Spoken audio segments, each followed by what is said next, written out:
single guest, but this morning we were lucky enough to have this dynamic duo show up. Officer Tom Ford, who was the SRO officer at Hingham Police Department, and his comfort dog, Opry. Correct. Yes, and Tom, thank you so much for coming and for being here. Thank you for having us. This is great. Why don't we start first with telling our viewers what a school resources officer does? Well, I'm going to admit live on the air today that I have the best job in the department. I have the pleasure of working with our high school students primarily, but with Opry, we get to see all the students in town for the Hingham Public School System. And basically, we're community relations between the department and our youth. I teach classes, I do presentations. Most of all, I'm just present with the kids in more of a human sense, where I'm just there to get to know them, they're there to get to know me, and just to build better relationships. And you're in the parade today. Tell us what you guys are doing in the parade. Yeah, so Opry and I will be leading the parade actually in the Chief's car. So hopefully, we'll wave as you go by. Yep, I'll make sure I don't hit anything. Yeah.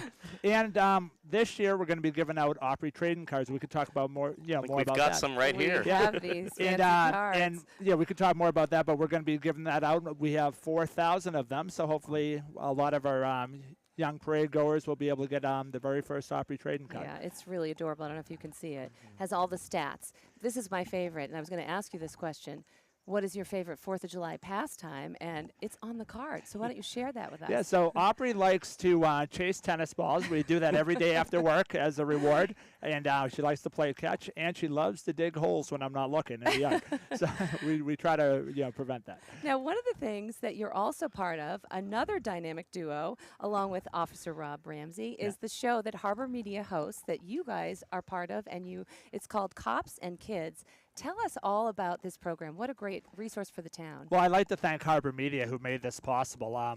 Cops and Kids is a collaboration with Dare Officer Ramsey and myself, where it's actually kind of similar to how we are just in our day-to-day job. We love to have fun. We love to give the message of safety and promoting wellness through like humor and through just like putting keeping it fun. Yeah, keeping it fun. So and if you've met Officer Ramsey, we know how much fun great. he is. He's a legend in the town. So yeah, we've really enjoyed that, and we actually 2 years ago we got nominated for a public access award for one of our shows. We just did a new one coming out, so be on the lookout for it. Congratulations! And it's about water safety with Harbor Master Corson. So yeah, it's been really fun. That's awesome. That's wonderful. Tell us, Officer, how did it come about using a support dog in the Hingham Police Department? Well, I'd love to tell you it was my idea, but it was not. So there's we have a whole network of school resource officers in the state. And in Norfolk County, they started the program maybe a couple of years before we did. And a couple of the SROs that started the program, one in Weymouth, one in Walpole, they raved about how successful it was and how it kind of, it's such like an icebreaker. To talk to people. And people, you don't necessarily have to love the police, but if you like dogs, you come over, say hello, and then before you know it, you're just striking up conversation. And then after, like especially at the high school, after a couple of visits, it's really not about the dog anymore, and now you've kind of made a relationship. And you've broken through that barrier. Yeah, and That's it's just fantastic. after COVID, it's just nice to have some good news and just to put smiles on people's faces. Exactly. So. And you spend 24 hours a day with Opry. You just said that to me, which I think is great. Yeah, all the time. She lives with you, and yeah, she lives with me, and I think the biggest challenge for me is trying to give her a break. She's definitely working a lot, busy. and I forget sometimes she's actually a dog. Yeah. So this summer we're gonna have a little time off, and we're gonna get to have a little fun. She loves going for walks in the woods. She loves to play. So we're going to spend a little time on that. Get those tennis balls ready. Oh, yeah. We're ready to go. Thank you so much for stopping by. Oh, yeah. Thanks for having us. Great to see you and Opry. Happy 4th. Happy 4th. We'll wave to you as you walk by in the parade. Oh, yeah. Take care. And you have your baseball cards. Yes, exactly. Right. Well, we're going to get ready for another guest in a little bit. But before that, we wanted to talk a little bit about the theme of today's parade. It's Together for the 4th. And you mentioned it earlier when we discussed just what Hingham is all about. And it's about community coming together. And I think this parade and this day, Independence Day, just represents the community coming together in a way that every single family, facet, organization works together to one for one cause, and it's a really Absolutely. fun and spirited celebration. It really is. And, I just want to, speaking of everyone coming together, I think maybe there's a good opportunity to give a quick shout out to some of our sponsors who make this broadcast possible. Want to give special thanks to Sport Tobin, Taking a Toke, and South Shore Conservatory. Very proud that we are a sponsor and partner with Harbor Media. Absolutely. And also, we are grateful for AZ Studio because we're getting all of our power and technology, and everything is up and running because of that, which is terrific. So now I am going to spend time with a select board member, Bill Ramsey, who's joining us. And thank you so much for stopping by on the 4th of July. Happy 4th to you. Happy 4th. Thanks for having me. Oh, Robin. Happy we're 4th. grateful you're here. And what a great day in Hingham. This is the most treasured event in our town and the most well-attended event all year long. As someone who works in town government, what does the 4th of July and Independence Day represent to you and to our town? Sure. Well, I've always looked at it as a celebration of our entire community. Obviously, we're celebrating our independence as a nation, but for Hingham, it's a wonderful event. I mean, we had 1,900 runners do the road race this morning. An hour from now, you're going to have thousands of people lining downtown Hingham in the parade route. So it's just a great day to come together. It's probably one of my favorite days of the year. I grew up in Hingham. Yes. So as a young boy, I would be stationed right over there with my parents, my grandparents watching the parade. I think in my entire life, I only missed 2 parades the years I was in Afghanistan and Iraq. Yeah, wow. Thank you for your service. Yes, Thank you for thank saying you. that. And I was on the parade committee for years before I joined the select board. Really enjoyed it.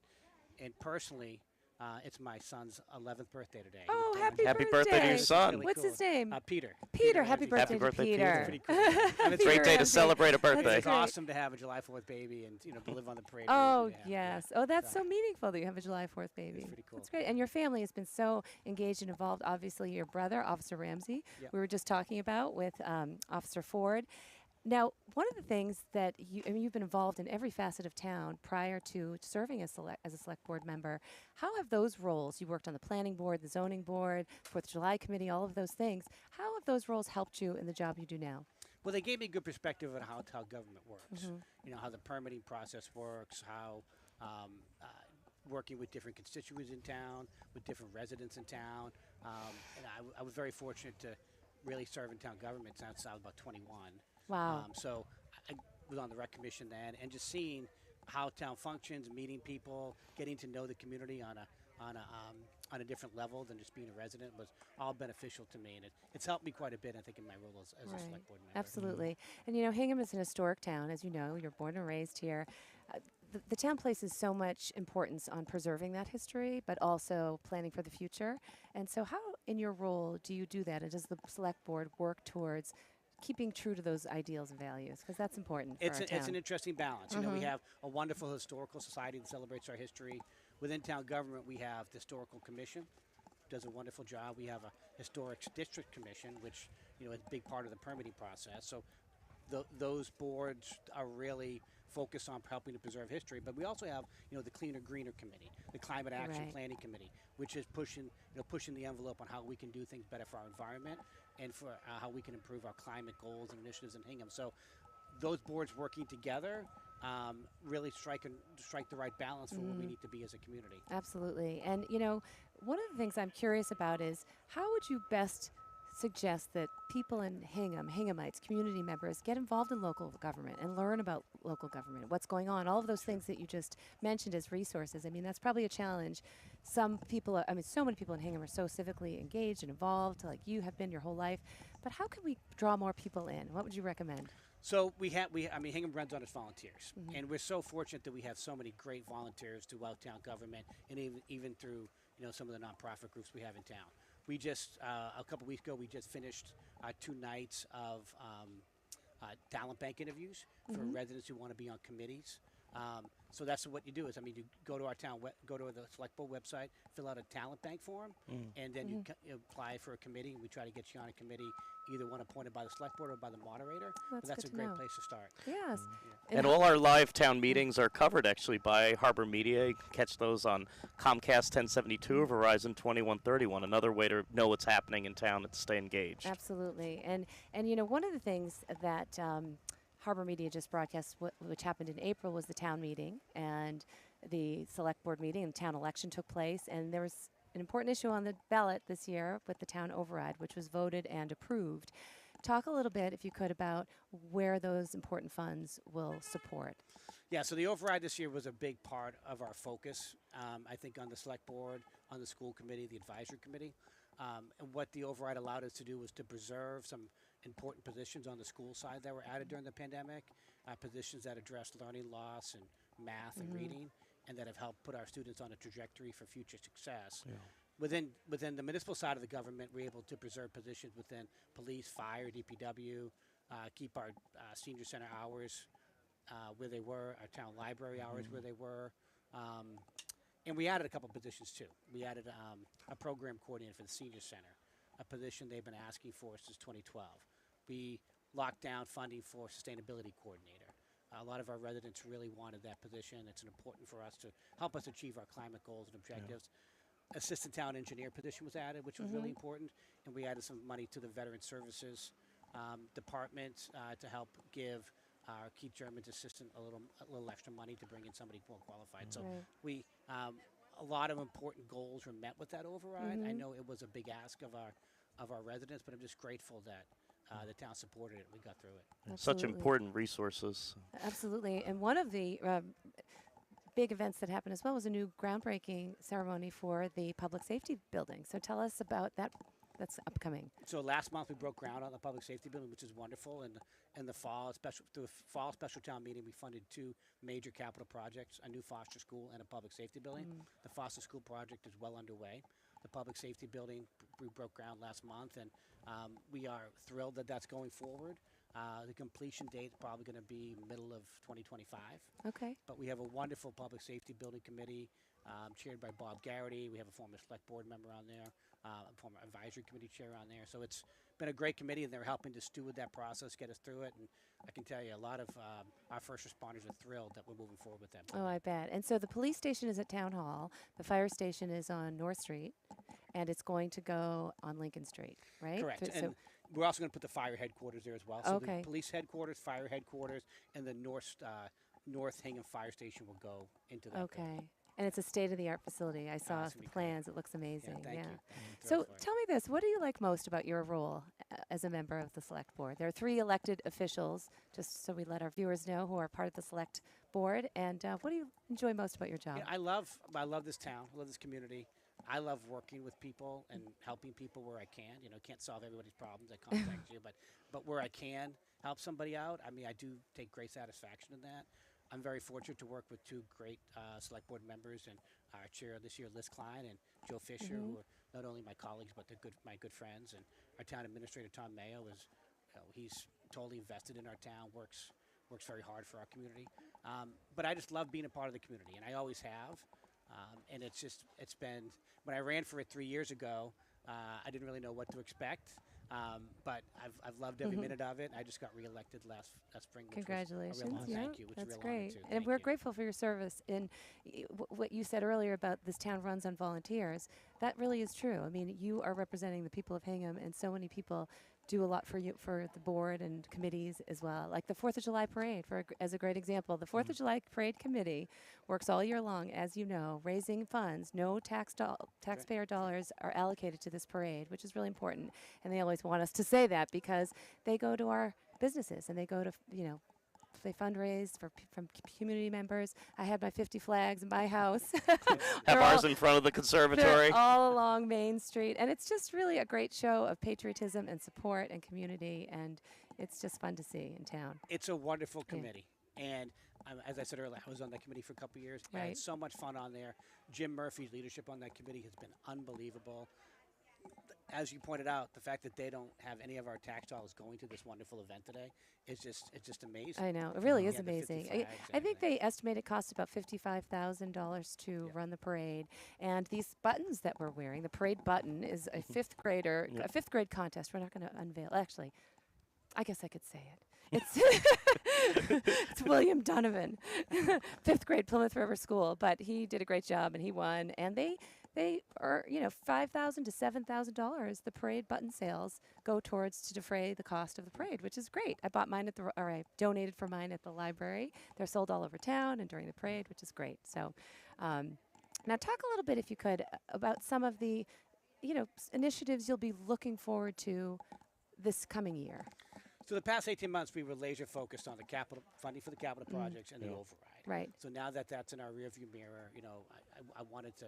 I think the three of us wanted to take this year as kind of a reset year to refocus town government. Most importantly, look at our operations, how we can do things better, how we can improve, what we're doing. That's going to be a big focus this year. The senior center funding and citing a proper location is going to be a big initiative of ours.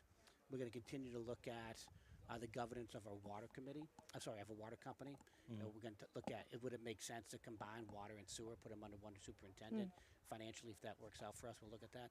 And I think it's also important to continue to look at our climate goals and objectives. Possibly seawalls to we're a coastal community. Right. That threat is real. For sure. And so we need to continue to look at that. And but I think the big area is we're going to look at, now that those are in the rearview mirror, look at how can we do things better as an organization.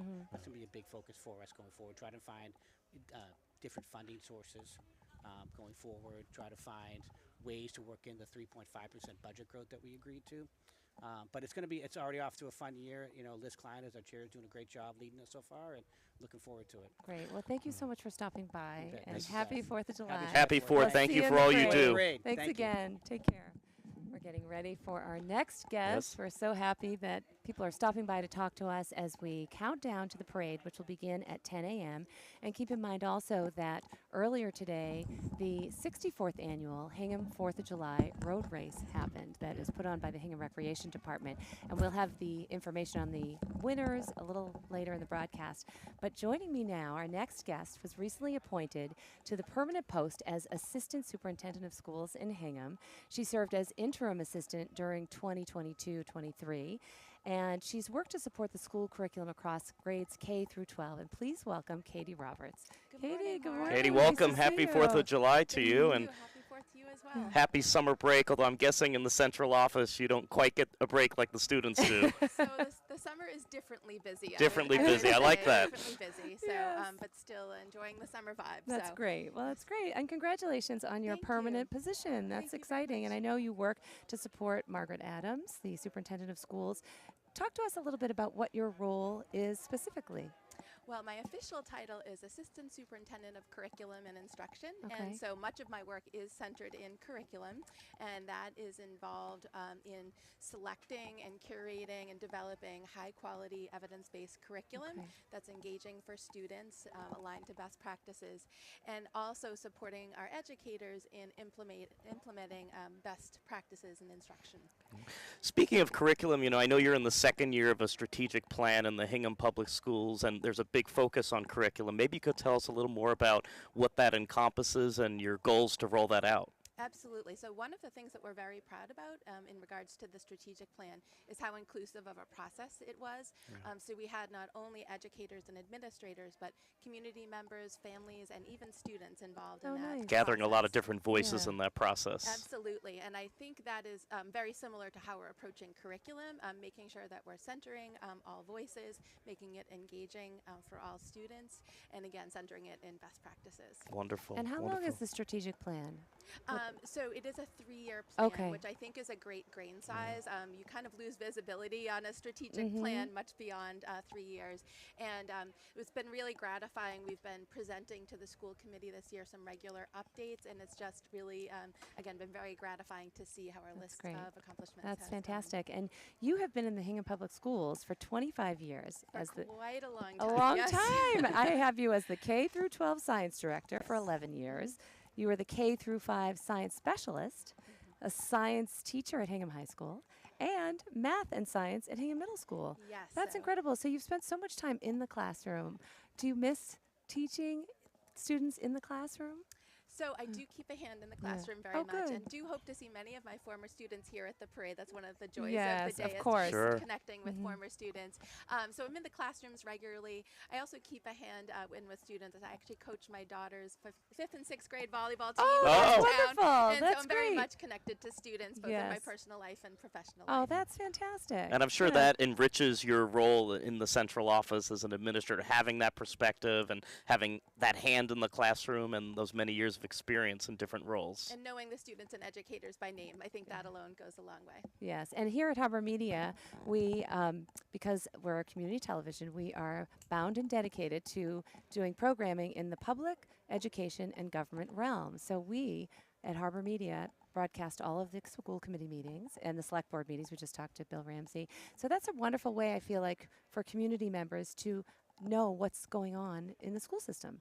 Absolutely. And what other ways would you recommend parents to learn about what's going on in Hingham Public Schools? Well, one of our main objectives in our strategic plan was around communication, and so we've really done a lot of analysis in what medium parents and students and families and community members are Instagram. most It seems yes. to be Instagram even. Yeah, so I don't know. I'm definitely showing my age because I still have a Same. Facebook and Twitter account, and so Instagram is where it's at. But for our families, principal newsletters we're finding is where the most Okay. relevant information is for a family with individual students of an individual grade level. Sent as an email blast, Sent or as an yeah. email blast Okay. weekly, and so that's one strategy that's been really successful. And again, a lot of great feedback around that newsletter format on a weekly basis to keep families informed with. What's Yes, going on that in makes the sense. And schools. there are a lot of good resources in town, along with Harbor Media, like Hingham Anchor and the Hingham Hingham Cast, Journal. Hingham Journal,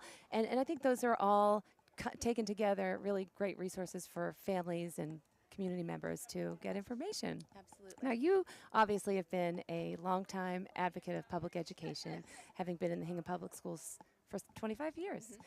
How have you seen the schools evolve over your time, over the years? Well, I do think that's the right word to use is evolve. And so we are grateful to be starting from a strong base in that we have a comprehensive curriculum with a rich range of electives and very dedicated educators and very involved families. So I do think those are the four components that are needed for a healthy and thriving community that's able to evolve. And so I do think the work ahead is really around centering all students and making sure all students are accessing the curriculum, finding success, finding their strengths and passions. Yeah. And one of the things we were preparing and we were reading, I think it was in the Hingham Anchor actually, when Margaret Adams, who just got high marks after her first year, which is terrific, her mission was to bring back hope and joy into the educational system coming out of the pandemic. And I think that's just a beautiful message. So talk a little bit about that. I'm sure that's a mission in your office.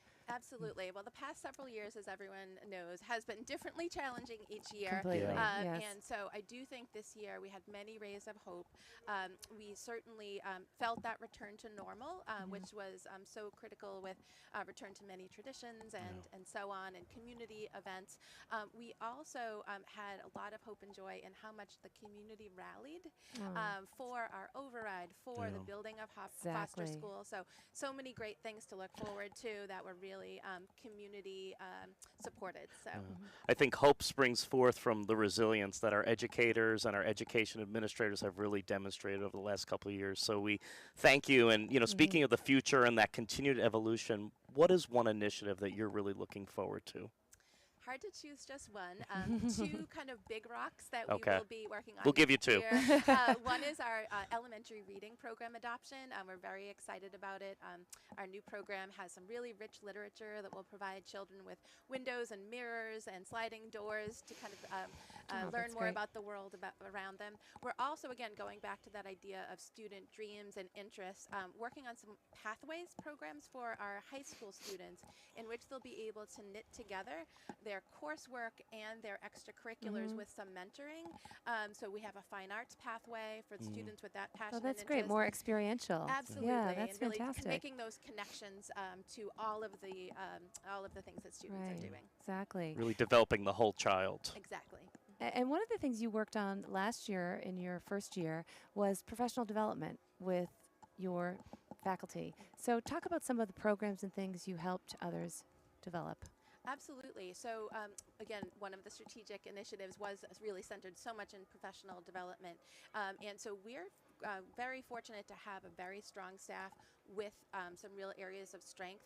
And so some of our professional development is led from within, really targeting strategic initiatives. And then when needed, we do also partner with some outside organizations. I'm looking across the street at Hingham Historical Yes. Society that has been a wonderful professional development partner for us, and so many other area organizations, including academic partners. We're fortunate to be here in Boston with really terrific partners, BU, Northeastern, just to name two of the universities that we've partnered with Right, for and professional speaking development. of professional development, I know that you are engaging in your own doctorate, I believe, Yes. at Northeastern in innovative curriculum and Yes. instruction. So tell us about that. That's fantastic. In my spare time between 2 and 3 Yeah, in when the are you doing morning. that? I was wondering.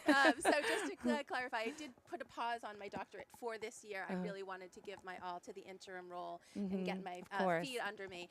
But I will be ramping back up on that, taking just a course at a yes. time. But it's been very helpful to my current role. So much of my role is remaining current in best practices, and the cohort of leaders that I'm working with in the doctoral program couldn't be a better network Yeah. for trying to, again, stay current in my field, and also just a great community of learners to bounce ideas off of and such. Yeah, that's wonderful, and you'll be able to bring that into your role Absolutely. for the Hingham Public Schools, which is great. So thank you for doing that too.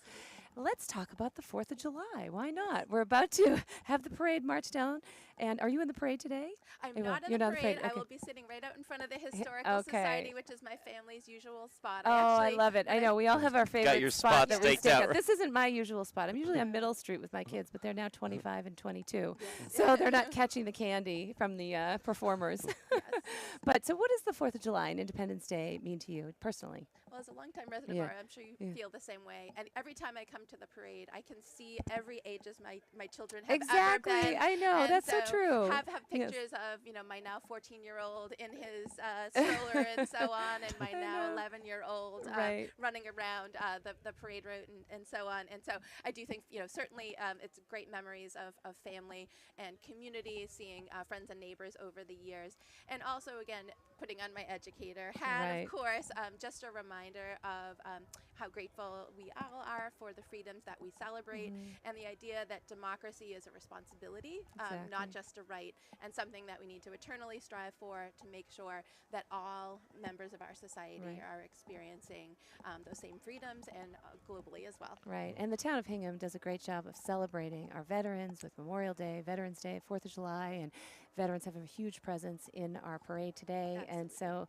it cannot be understated, as you say. So, you mentioned the Historical Society. We're seated directly across from the Hingham Historical Society, which is an amazing nonprofit, member-supported organization that collects and preserves history in Hingham. And Hingham has been around since 1635, actually 1633, but incorporated in 1635.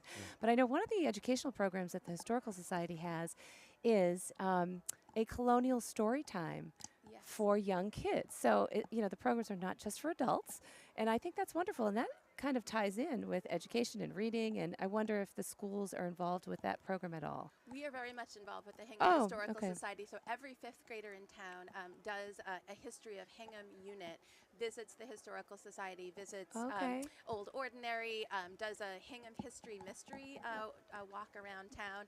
And so much rich history here. Exactly. And again, the Historical Society has just been a terrific Yes. partner with the schools. Yeah. Well, thank you so much Thank for you for spending being here. time with Absolutely. us and giving us that great information and insight. We really appreciate it. Absolutely. Well, Yeah. Happy 4th. Yeah, happy Thank you for all you do Thank and your you. commitment. Thank you. Much appreciated. And have a wonderful school year ahead. Thank you. Good luck. Thank you. Okay. Bye now. Thank you.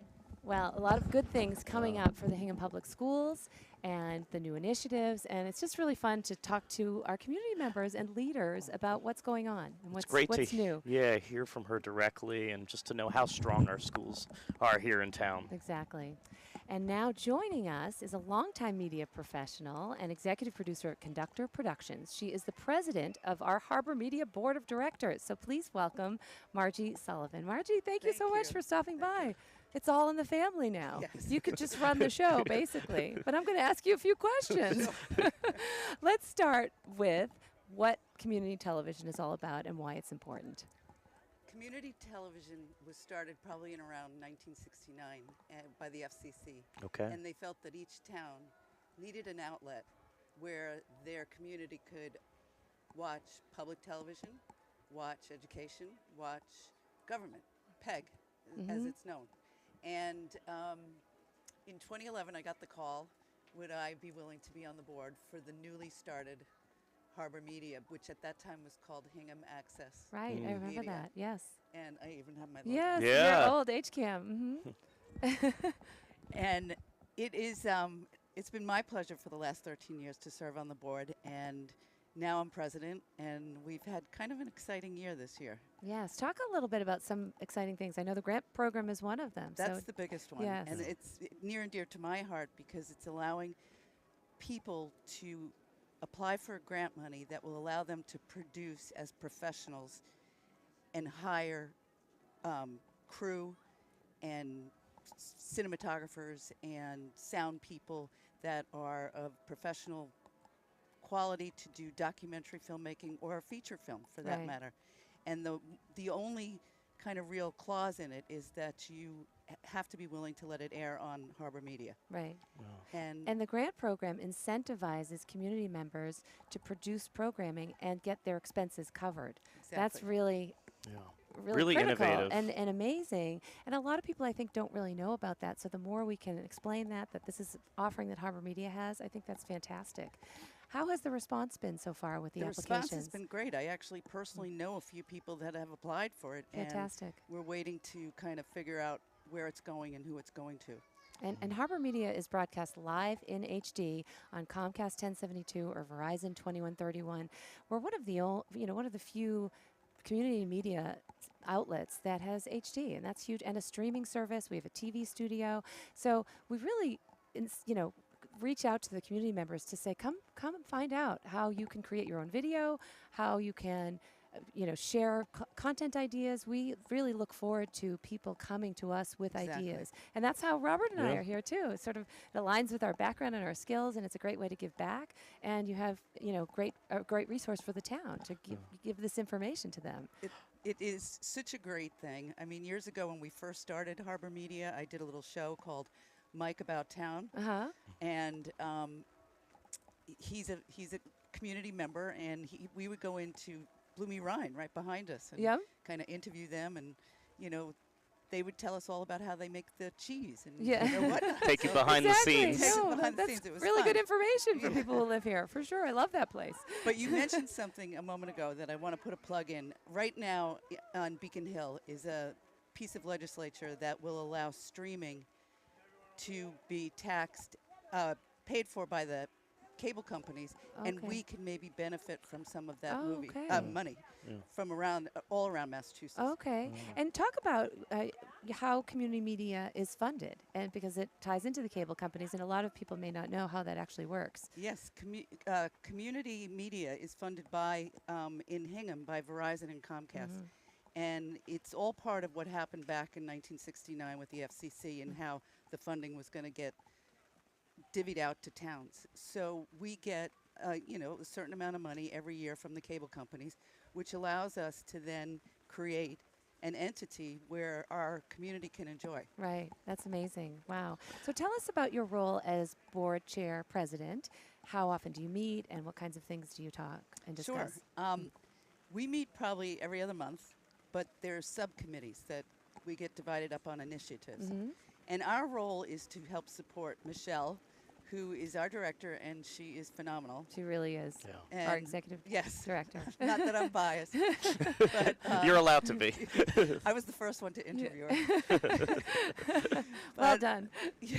So, we tackle whatever is kind of the issues of the moment. Yeah. Like do the whole thing to get HDTV was a big I'm sure. Yeah. Of course. Big issue. move. And Big move. streaming, and streaming.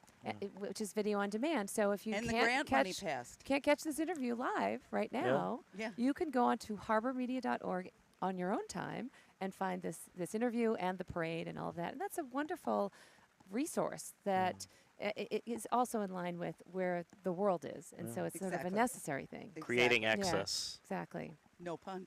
No pun intended. Exactly. Let's talk a little bit about the 4th of July and this celebration, Independence Day, the parade, this show. What does all of that mean to you? I have been in this town since 1989. Wow. Okay. And I've never missed a parade. Oh, wow. Wow. And it's just been, like you said, Yes. I'm on Middle Street. Yes, with you my have your family, spot. I And know. my children are even a little bit older than Oh, yours. do you live on Middle Street? No, Oh, I live okay. on Levitt. Oh, okay, but Yeah. that's where you would watch Yeah, the parade. I yeah. know, it's funny. Middle Street, by the by, little shout out to Middle Street. There's not a single home on Middle Street that does not have the 50 flags, I which Wow. is saw that. the fundraiser for the 4th of July Parade Committee. So, way to go. I mean, Yeah. it's such a show of patriotism. It just, you start singing the Yeah, national yeah. anthem when you're driving down Middle Street. It's really great. Wow, so you've been in town a very long time, and it means a lot, the parade. It It's- does. it's- It absolutely does. And I miss the fireworks. Yes. Because we do that the Saturday before always, and that was always fun. Right. But the parade is great, and I hope the weather holds out I today. know. Hear a little bit of rain above us right now, but hopefully it's going to pass. I know. Well, Margie, thank you so much for stopping by and for all you do for Harbor Media Well, and for thank our you, community. and thank you both for Oh, what you thank do. Thank Happy you. to be a Yes. partner. All right, It's happy fun. Fourth. Happy Happy Fourth. Fourth to you too. Thank you so much. And coming up next, we have another guest, but we have a little time to talk about the weather conditions. So we are under a tent. Yes, thankfully. We are very fortunate to be under a tent. The weather was cloudy for the runners Yeah. and a little muggy, but it wasn't raining, and it's just now started to rain. Yeah. And we can see that people are lining the streets. And See their umbrellas. and we see their umbrellas, and many community members, residents, family, friends have started staking out their spots last night, because when I got here super Wow. early at 7 a.m., there were lawn chairs lined up all along the parade route. And it's just so amazing to hear, people have their favorite spot year after year, and that's kind of their place to go, and many times it's passing from generation to generation. Absolutely. And, we're really grateful here at Harbor Media to thank our sponsors that are involved. AZ Studio Yes, is our right partner, behind us. right behind us, and Mass General Brigham, at Sport Tobin, and the South Shore Conservatory. Very of happy to course. be counted as part of that list, and for all the work that we do as a partner with Harbor Media. They've been such a wonderful resource for us here in the community. Yeah. And the parade sponsors, the 4th of July Parade Committee, works tirelessly year-round to organize, fundraise, execute. Everything related to the 4th of July parade is orchestrated by the 4th of July Parade Committee, which is amazing. And they could not do it without the generous support of their sponsors. And we're going to go through and thank those sponsors. We have A.W. Perry, who is the longest and strongest sponsor, Hingham Institution for Savings, Kate Johnson, McCusker Gill, Duncan at 315 Lincoln Street, the Fruit Center, my favorite place to grocery shop. Great place. South Shore Conservatory, Very happy Yeah. to be on this list as well, yeah. Richardson Insurance, Turner Custom Building, Tracy Environmental Consulting, the South Shore Country Club, Raphael's Greenside Grill, Hingham Jewelers, Talbot's, Color Max, Pfeiffer Pinkham LLC, Bolt Department, Pine Kahane, Hingham Lumber Company, Notre Dame Academy, the Hingham Rotary, Duran, Tokyo, and Morgan, Michael Hardahan Remodeling, Hingham Department of Public Works, Hingham Firefighters Association, Hingham Municipal Light Plant, the Hingham Police Department, Weather Vane Companies, LaRusso Bristol Stone, Plymouth Quarries, the Range Bar and Grill, 17 Emerald Street B&B, Justice Hardware, and George Washington Toma. And clearly there are so many generous donors and dedicated volunteers that make this possible. And I know I said it earlier when we were talking to some of our guests, but it's important to note that no taxpayer dollars are allocated to defray the cost of this parade. It's completely funded, private donations, and sponsorship. And so the 4th of July Parade Committee thanks everyone, as do we. Yeah. And Eileen, we have another guest who we're waiting on, a former town clerk, Eileen McCracken. She's coming from another spot. If you can hear the Yeah. bells in the background, that is the Old Ship Church in Hingham. And Hingham is a historic town rich in history and tradition. And one of the traditions is the ringing of the bells before the 4th of July parade. And Eileen McCracken, the former town clerk for 24 years, is actually ringing the bells, which Yes. is why she's not here Yep. yet. She's doing But her civic duty but on the 4th of July. She is on her way, and I think this is a great time to talk about. We mentioned when we were talking to Margie, we're right across from the Hingham Historical Society, which is a wonderful organization that preserves Hingham's history, and Hingham has many historic landmarks. Two of them, in fact, are national historic landmarks. The Old Ship Church, which is the oldest continuously running church in America. It's amazing. And the other national historic landmark is the Benjamin Lincoln House.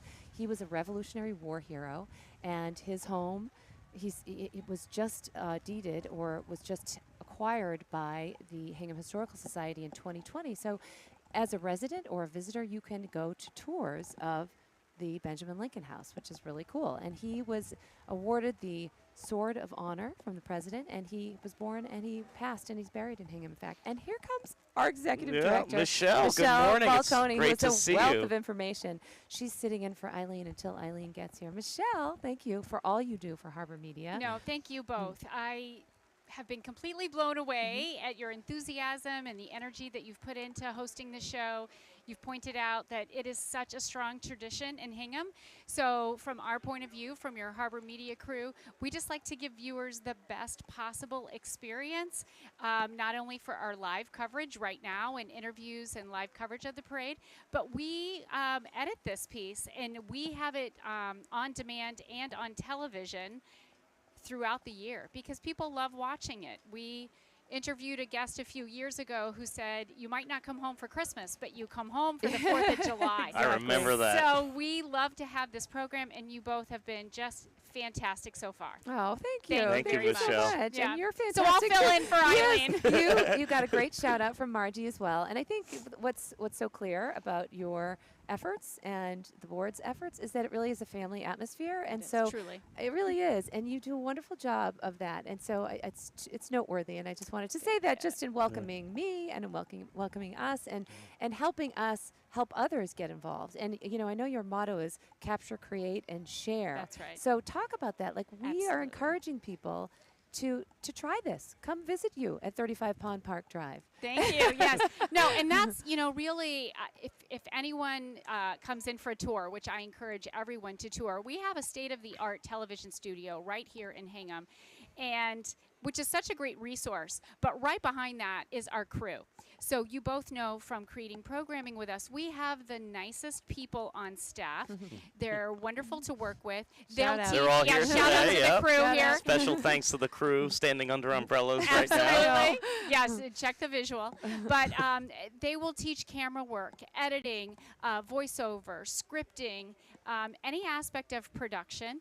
You just come with your idea, and we'll collaborate with you to share your story. We say that all the time. And really what we do is just keep the doors open, the lines of communication open. We have a contact form on our website, which comes to 2 of us. So you'll always get a response very quickly from us. That could be, hey, I want to come learn about using cameras or editing, or we have an important community event and we love Harbor Media to cover it.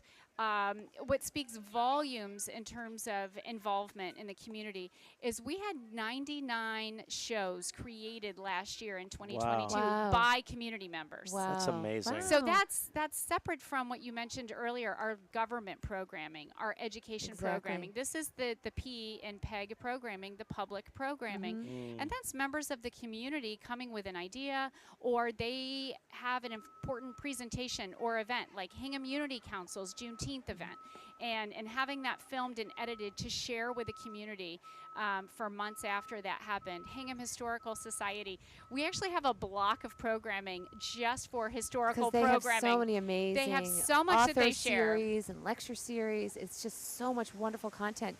You wouldn't even know all of these notable history makers living now, not in the past, Exactly. are involved with the Historical Society, and they bring those members to the community, and then you broadcast it, which is Yes. terrific. Which is the mission of community media. And Margie Sullivan, our board president, stated that, community media has been around since the 60s. It was a mandate by the FCC that, and then further mandated by the 1984 Communications Act, which was bipartisan legislation that said, cable companies, if you're coming into these communities and municipalities and using public land and public airspace for your infrastructure, What's in it there for should us? be a fee Yep. Yeah. that goes back to the community. So think of the soapbox in the town square Yeah. and that rich tradition. Hear ye, hear ye. Yeah, Listen, that's great. yeah, Perfect for exactly. Hingham. Where's the bell? Where's Eileen?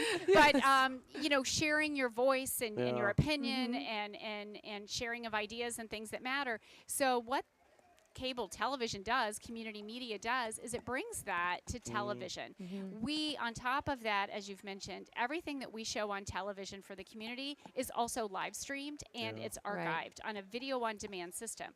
So harbormedia.org, you will see our TV stations, Comcast 1072 and Verizon 2131, and then you'll see a link to click and you can watch live television on any internet enabled device. Yeah, which is amazing. We really try to just share when did it the in streaming many ways. capability come to fruition for Harbor Media? So it was in a couple of steps. The first step was this October will be 3 years ago. We added video on demand. Yeah. And for anybody who's kind of a techie, because our whole crew dabbles in storytelling and technology, the minute a video is made and uploaded to our television software, and we schedule it to air on these days at these times. Simultaneously, it is given a unique URL, a video on demand URL. So, for example, if we carry a performance by South Shore Conservatory, Which you've done several Right. times, and we're very thankful for. Which I have seen as well. so we'll send that to Robert and his team and say, here's the link for the show. It's airing at these dates and times in Hingham. And here's a link that you can share in your newsletter, on your website. And we do the same to get the most views possible. Right, so people can watch it whenever they want. Exactly. I mean, It's the that's most whole bang idea. for the buck for Hingham residents who are paying into via cable fees. Right. For community media, we're just trying to offer sharing that program in as many places as possible. Right. And the grant program, I know we talked about it with Margie, Yes, but it is yes. the first of its kind. It really is. And so that is something that just, we can't say it enough. People who, community members who want to do hear ye themselves can come That on modern in. town square. And Yes, they can exactly. apply and talk about the application process. I know it just closed June 30th. So when it started, when it closed, what the response has been. Yes, so we had a great first cycle response. We have 7 applications to consider. We have a 3-person committee. I sit on the committee along with 2 community members, and we'll be reviewing applications in a week and a half. The ideas range from interviewing immigrants from the town of Hingham to historical content to sharing of other ideas. I don't want to give too much away, but it's fantastic, and it all comes from cable fees. So this is a different application for our restricted cable funding. So the town of Hingham, as Margie stated, receives quarterly checks from Comcast and Verizon. Okay. That money is restricted. It could not have been used for the override issues. It can only be used for community media. So we are trying to leverage those funds. In addition, for all of the equipment and the crew and our studio that it pays for, we're offering that back to the community. If you would like to be your own producer, and you would like to amazing. hire a professional crew to shoot Which your costs idea. money. It costs quite a costs bit of money. money. We would like to fund that because the payback is for the Hingham viewer. Right. The Hingham viewer will see that grant-funded programming really on terrific. television. You, as the applicant and the producer, own that. You may then monetize that. You may use that and enter it in film festivals. We just are here to fund your story and your idea. And it will air on Harbor Media for a certain period of time? Is At that how least that 8 works? weeks. At least Yes. 8 weeks. Okay, Yes. but then the producer owns that content and Yes. can do whatever they want, which is amazing. So Again, empowering. really, really terrific. And get opportunity. creative. We have at least one application that it's a fictional tale. Okay. So get creative with your script writing. We also offer classes in script writing, in camera work, and in editing. So we're just trying to hit all of the touch points that someone in Hingham might have an interest. We would like to help fuel help that. them. Right. Well, it Yes. seems like a natural fit with, say, a Hingham High School student Yes. who wants to get into media or television or wants to be a filmmaker and maybe pursuing that at the college level but wants to learn a little bit more.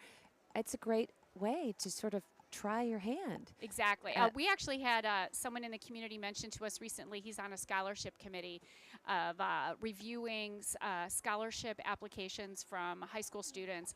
And he said a number of the students submitted their applications via video, which was really a compelling way to apply for a scholarship. So these skills are transferable. In our studio at Harbor Media, we only teach editing on Adobe Premiere Pro, which is the Gold premier standard. tool, Yep. gold standard in the industry. We had an intern 3 years ago. She worked on this very production. She was one of our interns from Emerson College, and she's now in LA, and we just found out she landed an editing position on the Marvel series. Oh, Wow. So these skills are great to Yes. have on your resume, as this mom of 20-somethings can tell you. Exactly. Make yourself stand out. Right. Come learn some skills and create community programming with us. We have, on average, 8 to 10 volunteers in our studio every week. Okay. And the other day, I had to alert the team. We had more volunteers in our studio than staff. They were outnumbered. We were outnumbered. and we have 5 active edit stations, Yes. and we have a full TV studio with state-of-the-art cameras. I mean, the town of Hingham and the cable committee that oversees our activities and our funding, they really are committed to having the very best offering for residents. And so we have learned to really stretch the cable dollars in as many ways as possible. And really our largest challenge, which you're helping us with, is just getting the word out. Yeah. I remember, Maura, when you first came to our studio, network professional that she is, as well as Allie Donnelly. Everyone in the community knows Allie. Yep. Coming to our studio and just being blown away.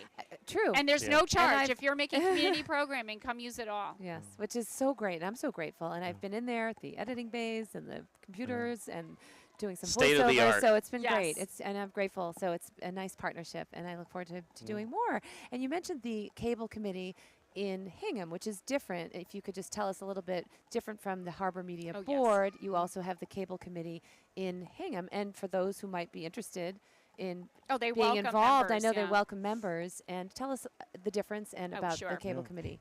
Well, I'll just start by saying I may be executive director, but I have a lot of bosses. Touche. Okay. That's fair enough. All professionals in their own Right. areas. So Harbor Media is structured as a 501c3, and as such, we have a volunteer board of directors. Mostly in finance, in video production, and marketing. And so we have a very talented team of board of directors, and they oversee the nonprofit structure of Harbor Media. So that's my direct report. For the town of Hingham, as Bill mentioned earlier, the select board receives applications and goes through a review process for people who would like to serve on boards and committees. Right. Yep. So the Cable Advisory Committee is one of those committees. You can find their webpage where they're very transparent with their meeting minutes, with our budgets and our budget use and our cable programming reports. You can see how many times a video has aired, what Okay. videos we're airing. So that's a function of the town. The cable committee provides oversight of community media for the select board. They serve at the request of the select board. Okay. So they oversee our funding and our operations, but they have a very heavy lift in that cable committee negotiates the town's The contracts deal with with Verizon Comcast and and Verizon. Okay. That is not an easy thing to do. No. It takes months and months and months. And so the members of that cable committee have to act in the best interest of the town to course. secure funding, to secure contracts, and to say this is the operating income. We'd also like capital income so that we can buy these cameras. When you're watching a live government meeting, those robotic cameras are controlled by our staff, but that very expensive and very vital equipment is paid for through cable funds that the cable committee has negotiated. Right. And I have to say, COVID really changed our industry in that community media is being asked to do more and more With less. with less money. less, And I yeah. say less money because cord cutting is a real thing. People are switching to streaming. Yeah. And that revenue goes away. Oh, okay. The town, when someone leaves Verizon, which is the trend right now in Hingham, is to cut Verizon. Comcast is picking up about 50% of those older Verizon customers, but that means the town is receiving less funding. I can tell you, I just closed our fiscal year for June 30th. We received several $1,000s less funding this year. Really? Oh, wow. So we're trying to bridge that shortfall in a couple of ways. One way is everyone should contact Joan Moschino, their representative, because she is a co-sponsor for a streaming bill in Massachusetts. Which Margie talked a little bit about earlier. It's so important. 9 other states have passed this. Okay. And it simply says streaming companies, Hulu, Prime, Netflix, we're going to treat you in Massachusetts the same way we treat Comcast and Verizon. We're going to take a small percentage. The difference is those funds are not going to be restricted. They'll be semi-restricted to cable, but the town of Hingham would benefit from that. They would actually get funds to use for other things in town, as would the Commonwealth. So this is pending legislation. Joan Moschino can provide an update and loves to provide an update on when this will come to pass and up for a vote. Has a lot of support. Great. Oh, So good. we're hoping that happens. It will give a small percentage back to community media, who's being asked to cover all government meetings live and in a hybrid fashion. Right. Yes. That's what And COVID that's the changed. challenge. And that's Yes. additional equipment, it's additional coverage, additional staff are required to make all of these meetings live and hybrid for accessibility. Yeah. And, you know, also in terms of accessibility, we're offering closed captioning. We were, I think, the second or maybe the first station in Massachusetts to offer closed captioning. So folks who really need that on screen That's great. can have that option. Right. And that's a recent accomplishment, right, Michelle? That has been very recent, about the past year and a half. So we're very pleased to have offered that. We worked with the Committee on Disabilities in Hingham because we heard Wonderful. the need and tried to find an economical way to do that, and we have. But the second way that we try to bridge our shortfalls are through underwriting. So South Shore Conservatory, for example, has been one of our first and remains an underwriter of our programming. And Happy to. It really, I mean, come look at the budgets. They're public information on the Cable Committee website in the town of Hingham. But you literally can see where that underwriting helps bridge the several $1,000s that we received in less funding this year. Wow. But I am enthusiastic because our team is committed to meeting the challenge of additional coverage. As more people find out about us, more people want to work with us, and that takes additional staffing. So our level of service continues to rise, and we're very optimistic that the streaming bill will be passed and that there'll be additional funding.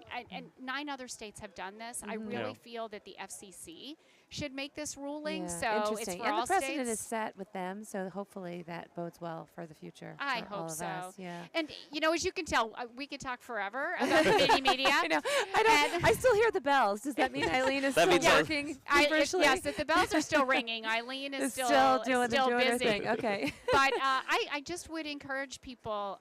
We have active members right now from age. These are people coming in during the week to film and edit from age 13 into their 80s. I didn't ask how much into the 80s. You're not allowed to ask that. and those shows range from, we have a middle school student and his father that create their own cooking show in our television studio with that's a great. full state-of-the-art kitchen. It's an Italian cooking show. It's a way of sharing dad's heritage with his son and then with the community. I love that. Wow, I'd like to taste test. Well, When we is all that? do. Yeah, exactly. Robert and I, we're both Yeah, a Italian. little. We'll pull you on set for the taste We'll go test. taste a little It's linguine. so fun and so good, and then the entire studio smells Maybe we could like bring them down garlic. here. Exactly. So, Good idea. We have some folks that, you know, are maybe on the end of that 80s age spectrum, creating a wonderful show on nature and different trails to neat. explore throughout Hingham. And they always invite a nature professional to explain what you're seeing, Oh, that's why wonderful. it's there, which is a fantastic show. real interdisciplinary programming, Michelle. Yes, exactly. And I will say also, our government programming is about 60% of what you're going to see. They're live meetings. We try to cover as many as possible. And how's the viewership on that? I mean, that's the most viewed, It is the right? most It's viewed. the most Yeah. viewed. And That's what I I'm thought. counting our school committee meetings in there too, Wow. because these are decisions that are affecting Everyone in the community. everyone's family attending Hingham Public Schools. So together with government meetings and then our education programming, we do features on what's happening in the public schools, art shows, definitely homecoming, graduation, but little features that show what is going on in the Hingham Public Schools. Right. In fact, our education producer won an award for a pen pal project they were doing at East Elementary with students in Spain. Oh. So Wow. these are features that you'll see if you tune in on our channels, Comcast Right. N72, Verizon 2131, And or on our over website. 7,000 households in Hingham. I think That's right. And I think it's fun Absolutely. when you mention, when kids in school learn or win an award or they're featured in a concert Yeah. or whatever it is. It's so fun for them to be able to go see and watch themselves after, or to send it to their family members. And those are things that are so, part of our culture now. That's right. And so community media brings that at a different level. It does. That ability to Our share. community, the Yeah, ability kind to of a share. buzzword Yeah. in our business is hyper-local Yes. Yeah. programming. So we're trying to offer as much of that as possible because this is your community. Please That's what people want to see. tune in, engage, find out what's going on, hear the different voices, and we're pleased to offer to share it. Yes, that's Michelle, great. can I ask you, just going back to what you said about the streaming bill and Rep Joan Moschino, how can people really advocate for community media? You've talked a little bit about how we can get more involved, but how can we really advocate so that these resources are available to organizations like Harbor Media? So I would definitely reach out to your state senator and representatives and ask, are you on board for this bill? What is it going to take to bring it to a vote? Yes. What businesses can you partner with to also share their voices as businesses? Right. Businesses have a lot of voice in our Commonwealth as well as the residents, but I would definitely ask your state senator and representative how you can engage and how you can push this over the finish line. It will be a game changer for community media and adding resources. All right. Well, thank you Great. so much, Michelle. Well, thanks Michelle, for thank having you. me. Yeah, it's Thank great you to for catch up making with me you. a seat filler. Like this.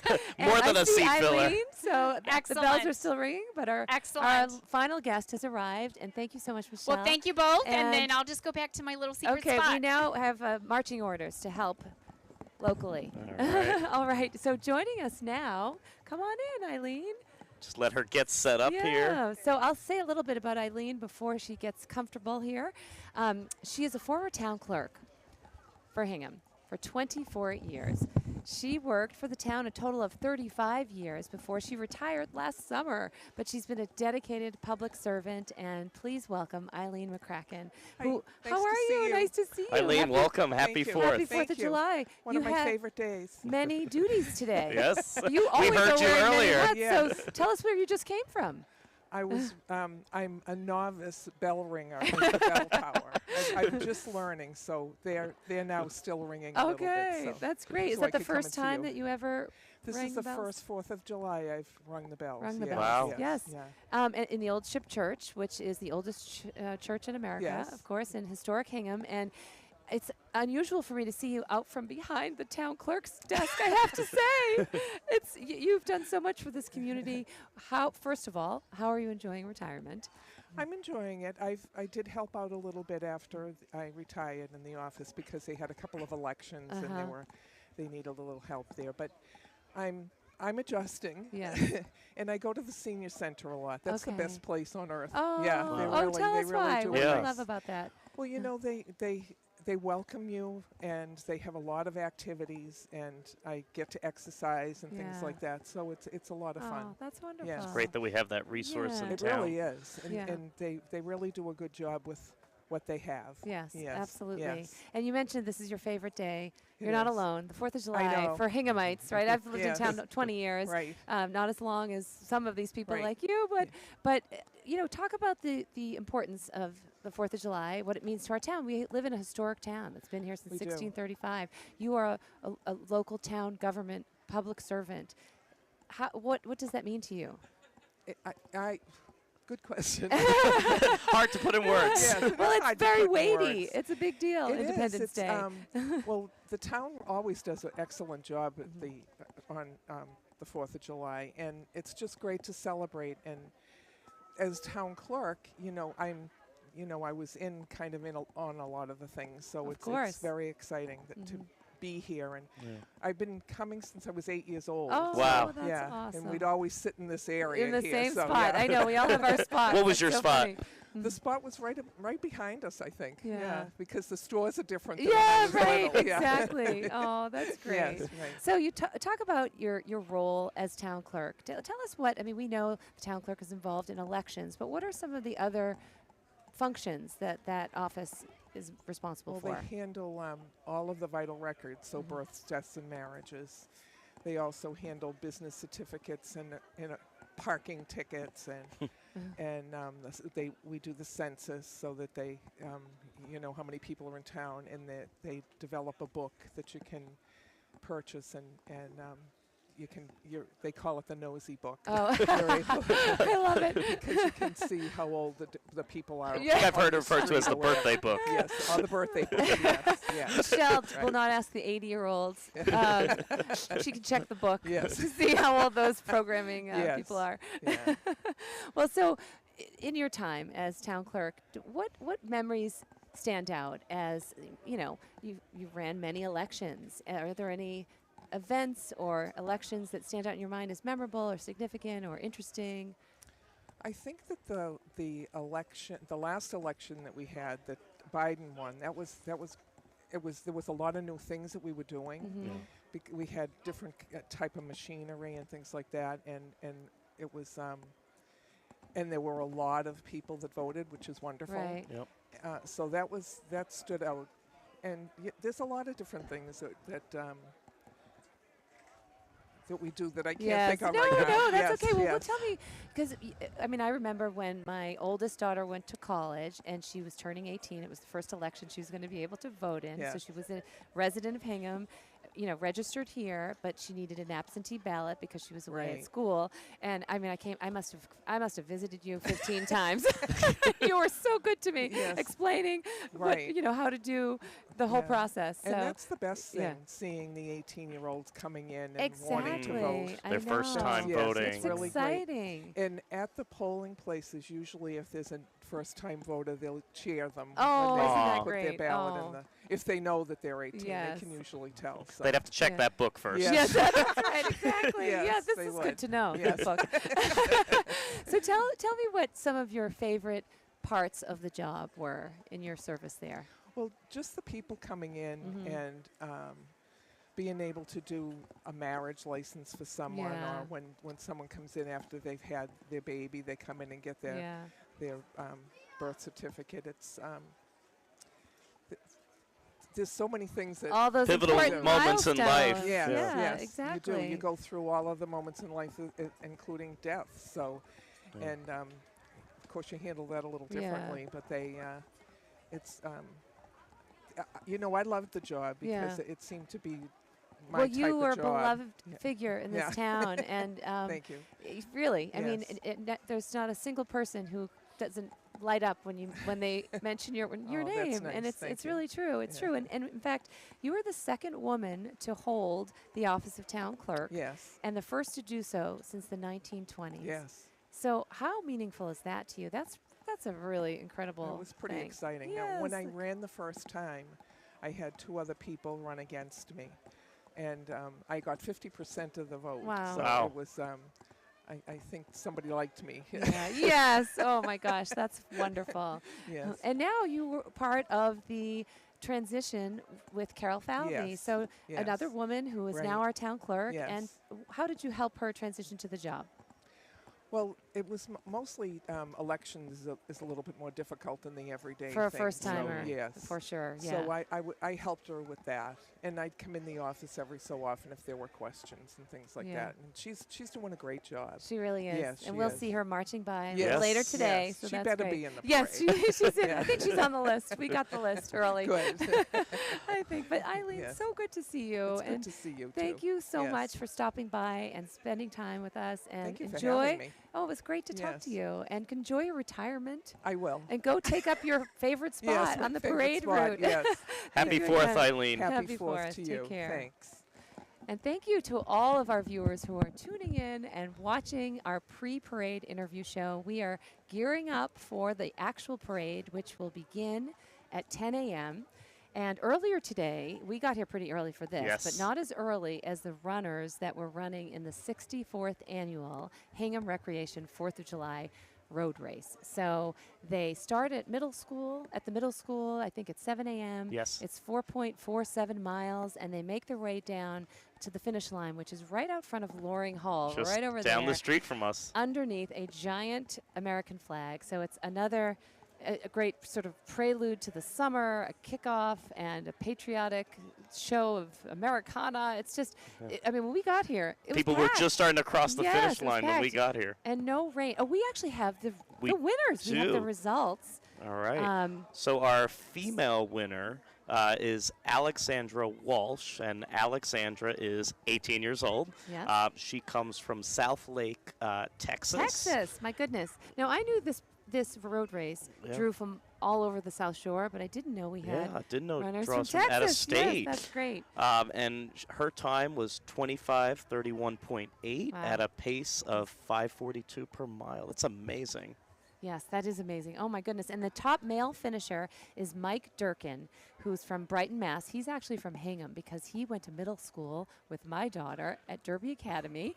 And Such a small world. He's been running like the wind since then. He is 25 years old. His time was 22 minutes and 32 seconds. Wow. That's a 5:02 mile pace. Holy smokes. Congratulations to the runners Yes. and to all those that participated. And we're going to count down to the parade. We're going to take a little bit of a break, but we're so glad you joined us, and we'll be back with the parade in a bit. Yes. All right.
Hello, everyone, and welcome to downtown Hingham, Massachusetts, and historic Main Street for Harbor Media's coverage of the 2023 Hingham 4th of July Parade. I'm Maura Farden, a longtime Hingham resident, a longtime on-air host, and 20-year Hingham resident. Wow. And working alongside me today to call all the action is Robert Chinante, the president of the South Shore Conservatory. And we just spent the morning talking to lots of guests from Hingham who are leaders in our community and learned a lot. It was great to have them here, and we were grateful for them stopping by. And we're getting ready for the parade, which is making its way down Main Street. And Robert, what are you looking forward to most? Well, first of all, I have to say I'm just impressed by the number of people that are out here despite the rain. Despite the soggy lot of weather. troopers. But I really think it speaks to the spirit of the day. You know, Hingham is really known for this celebration. It's truly a one-of-a-kind gathering in this town, and I'm really looking forward to the floats and the marching bands and just a lot of red, white, and blue. Yes, and you know what? It doesn't look like the spirit and enthusiasm has been dampened by the soggy conditions. We're sitting right out front of the Hingham Historical Society. AZ Studio is our partner, and we're looking at Hingham Historic. And this year's theme is Together for the 4th. So that's exactly, as you said, what this represents, our community coming together to celebrate Independence Day. And everyone has a hand in the parade. You know, it touches every facet and facet of the community. Takes a village, and that village is Hingham. Absolutely. And this broadcast is brought to you live by our community partners, AZ Studio, South Shore Conservatory. We have a representative here, the president. Sport Tobin taking a toke, and we are Harbor Media, Hingham's Community Media Center. And remember, you can find us live in HD on Comcast 1072 or Verizon 2131, or you can find us on demand by going to harbormedia.org. And as I mentioned, we're in historic downtown Hingham. And Hingham is a town that is very rich in history and tradition. The 4th of July Parade is one of our town's most treasured events. It's the most well-attended event of the year. That's including Christmas in the Square, or Arts Walk, and all of that. And the 4th of July Parade Committee does an amazing job. They orchestrate, fundraise, execute the parade, and this is all due to their handiwork. So we're very grateful for them that we have this wonderful celebration. It's really wonderful. You know, and as we were saying earlier in some of our interviews, no taxpayer dollars go to this. It is fully funded by the efforts of the parade committee and things like our 50 flags, and just wonderful to see that coming to fruition. Absolutely, and you know, so many people in town have already displayed their flags, myself included. I had a nice young man from Hingham High School who was on the track and field team, cross country, I believe, and he placed my flags, which is great. And we're starting to see some of the performers come down Main Street. We're calling it as we see it, just as you will see it. So we hear the sirens, and Uncle Sam is usually first coming up, but also the Hingham Police are making their way. Also, and we were talking about just sort of the history of our town, and it's important to note that Hingham was incorporated in 1635, so 388 years, which is incredible. And the town places a lot of, you know, importance on preserving that history, and traditions like this, you know, play into that, obviously. And here we see our Hingham Police. The Hingham Police Department. Leading the charge at the front of the parade. Waving to us. All the first signs of the performers are making their way down Main Street, and Main Street is decked out in red, white, and blue. Not only the 50 flags, which is the #1 fundraiser for the parade, but also the red, white, and blue stripes along the parade route. And here's Uncle Sam. Uncle Sam, Uncle Sam has been marching in this parade. He's a resident, George Ford. He's in his 16th year marching as Uncle Sam. And to be Uncle Sam, couple facts. You must be a grandparent. You must have gray hair and be an active senior citizen within the town. All right, you're not eligible yet, Robert. Not yet, no. All right. You know, George Ford just says it's the highlight of his year to march in this parade, and he's been doing it for so long, and we're grateful for his service. And the police car is making its way down. Chief David Jones is our chief of police, a native of Hingham. He joined the department in 2000. He became deputy chief in 2015, followed by a stint as interim chief before being appointed to the permanent role in February 2021. And of course, we had Opry the dog. Yes. She was adorable. I think and we'll see her a little later in the parade. We got her Officer trading Tom Ford. cards right Speaking here. of Opry. Oh, there's Opry. Great timing, and there's Officer our Ford. friend. Great job. Officer Ford and Opry. Incredible. And I think we're And hearing remember, the sounds of our first band. Yes, we are. This is the Commonwealth Pipes and Drums. We're going to see a lot of marching bands and hear a lot of great music today. It's one of the things I love the most about parades is the music. And you are our resident music expert, so we're going to have you weigh in later. Do or my maybe best. maybe do name that tune. We'll try. Let's take a listen.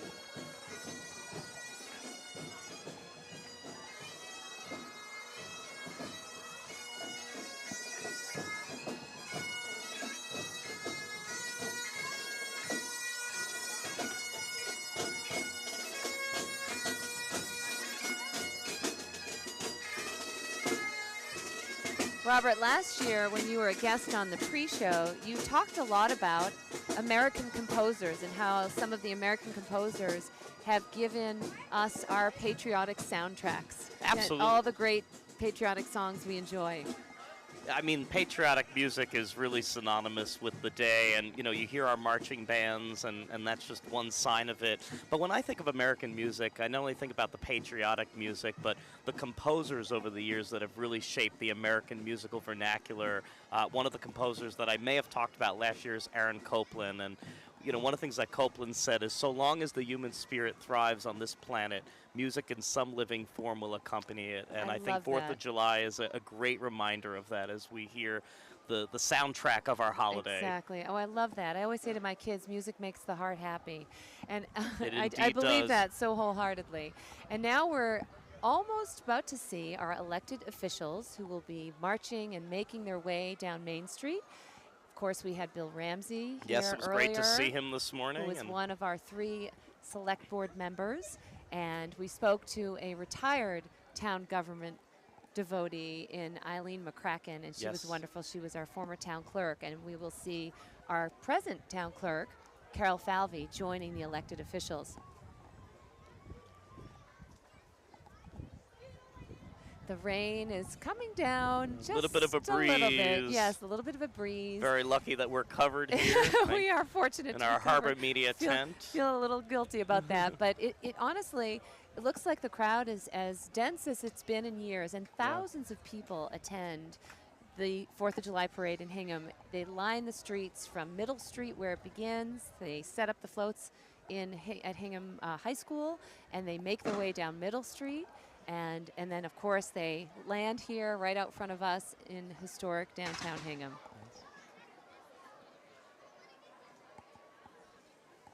Again, we're out front of AZ Studio, and we're very grateful for their support so that we can bring you live HD coverage from Harbor Media. Yes, and you can watch that HD coverage on Comcast 1072, Verizon 2131, or harbormedia.org. And, I love the fact that you can go back and watch the parade from prior years. Maura, as I was getting ready for today, and I think you as well, we had a chance to go back and look at prior years, and having that repository of content that Harbor Media provides us is just so essential, and we're so grateful to them for doing that. And also what's great is if you happen to miss the parade or you decided to stay home because it's raining, you can tune into harbormedia.org and watch it on your own time. And here are our elected officials. Yes. Chair Liz Klein. Yes, there's Bill Senator Ramsey, Patrick Joe O'Connor. Fisher from the Select Board, Representative Joan Moschino, and as you said, our town moderator, Mike Puzo.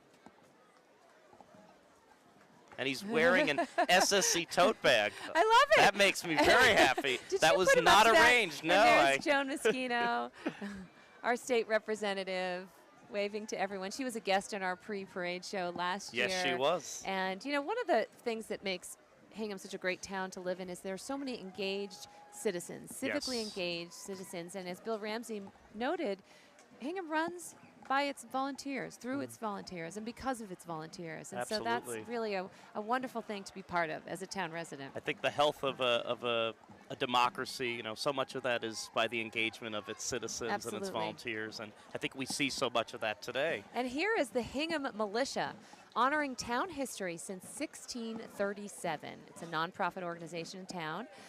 They are part of the Memorial Day, Veterans Day, St. Patrick's Day, and President's Day service. Woo! To Okay. Benjamin Lincoln, yes. That'll wake everybody up. One of their celebrations, or they do reenactments, and they recognize the Battle of Grape Island. Yes. And, you know, I learned a lot about Hingham history. Some I knew, but not you know, I learned so much more. And the Battle of Grape Island took place on May 21st in 1775. And Grape Island actually sits right off the coast of Weymouth and is considered part of Hingham Bay and Boston Harbor. And in the early 1700s, it was farmland, but it was a big, you know, siege of Boston. The British were coming, and the townspeople sent them away, and that was one of the first important battles toward our independence. And here are Our veterans. our veterans. Such an essential part of this celebration. Absolutely. So much gratitude for our veterans, all veterans and Hingham veterans. They're always at the front of the parade. Yes, they are. Our 2022 Veteran of the Year was Arthur Smith, and he's retired from the U.S. Coast Guard. And the Veteran of the Year honor goes to a Hingham veteran that is very active in the community, as well as with veteran services. And the award is revealed during the Veterans Day ceremony. So Arthur was honored in November of 2022. Oh, I think there he is. Congratulations and thank you with gratitude to Arthur.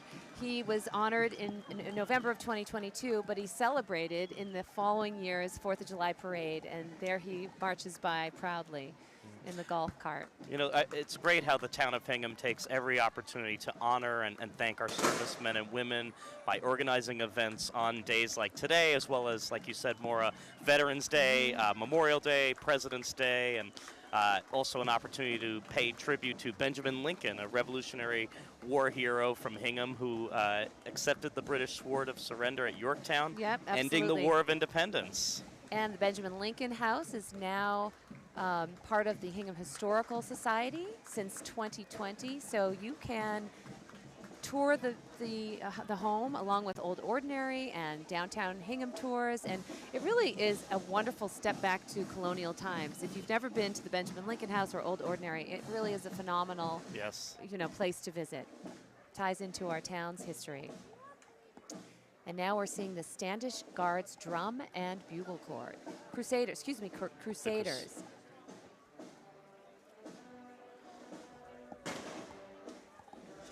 And they come to us from Boston. And as a senior corps, the minimum age to be eligible for membership is 21. Membership in the Crusader Senior Corps is not limited to alumni of the Boston Crusaders Drum and Bugle Corps. Current members come from various groups, drum corps, and high school bands of all sizes. And the mission of the Crusaders Senior Corps is to celebrate the music, tradition, passion, and dedication established in Greater Boston. And let's listen. Take a listen.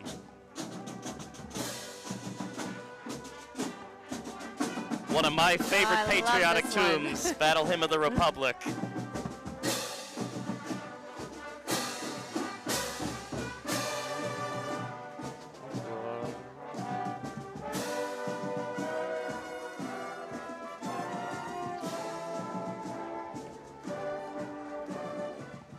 His truth is marching on. Love it.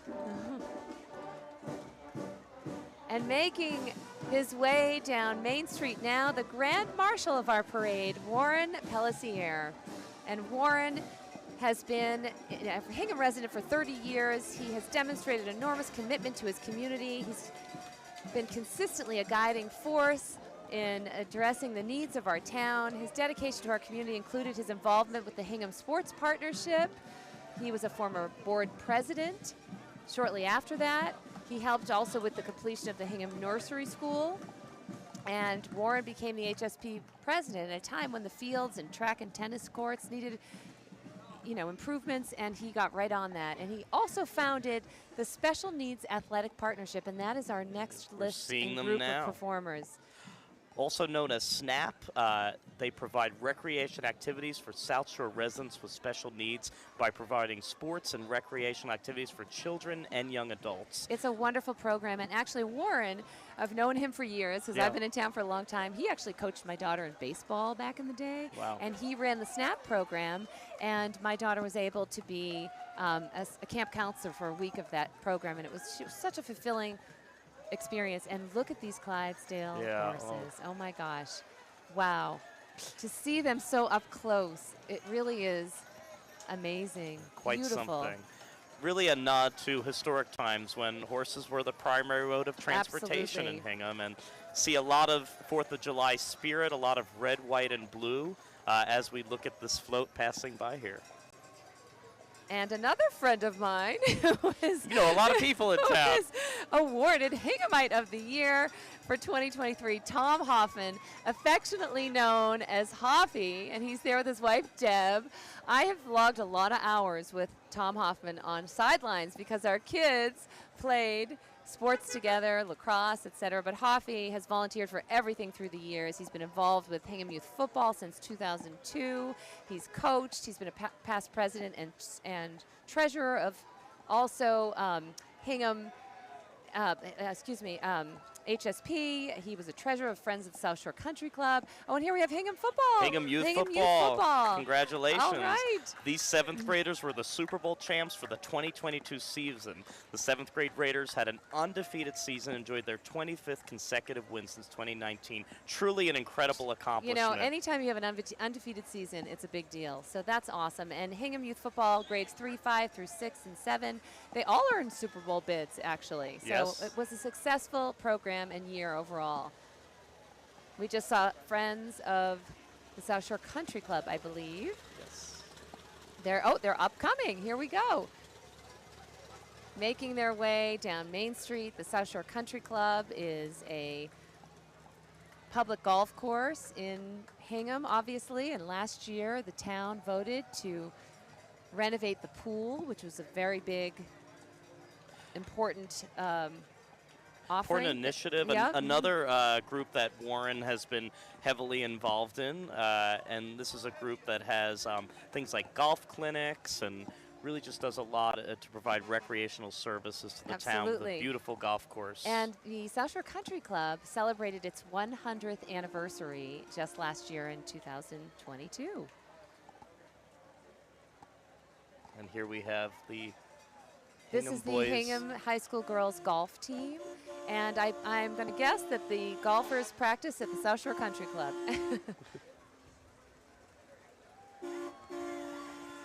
Making their way down historic Main Street now is the Commission on Disabilities. This commission has been up and running for over 2 years and has been able to advocate for several really important improvements in the town, such as a fully accessible wheelchair parking spot downtown and a new wheelchair accessible bench near the waterfront. And the commission is available to anyone, and they want to help anyone in Hingham that may have a need. So they would encourage you to reach out and consider being part of the solution.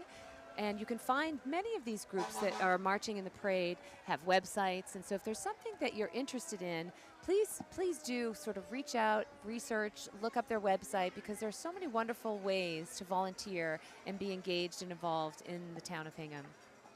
Yeah, and I think so many of the groups that are marching here today, they're all committed to helping improve the life of our citizens here in Hingham. I think we see right now. Including the Human Rights Commission. The Human Rights Commission coming down. And I think, again, it just speaks to that sense of community and everyone coming together today. Absolutely. And now we have our parade button winner, William Donovan. We are proudly wearing these buttons. We have supported the cause, and William Donovan from Plymouth River School is a 5th grader whose design was accepted and awarded as the Parade of 2023 Button Award winner. Congratulations again, William. Yes.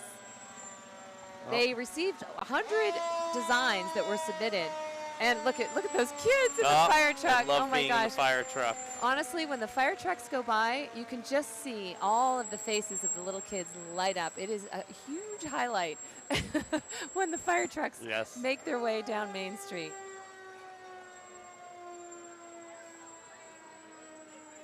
We've talked a lot about earlier the Hingham 4th of July Parade Committee that, plans this entire parade. And they just do an amazing job. And now we have the Women's Club and the school committee.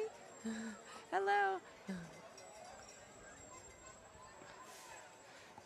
The Women's Club every year puts on the Festival of Trees, which is a fundraiser during Christmas in the Square. And they do an amazing job. It's another great event. They decorate trees and then they sell them to raise funds. And the centerpieces and the trees are just beautiful, absolutely stunning.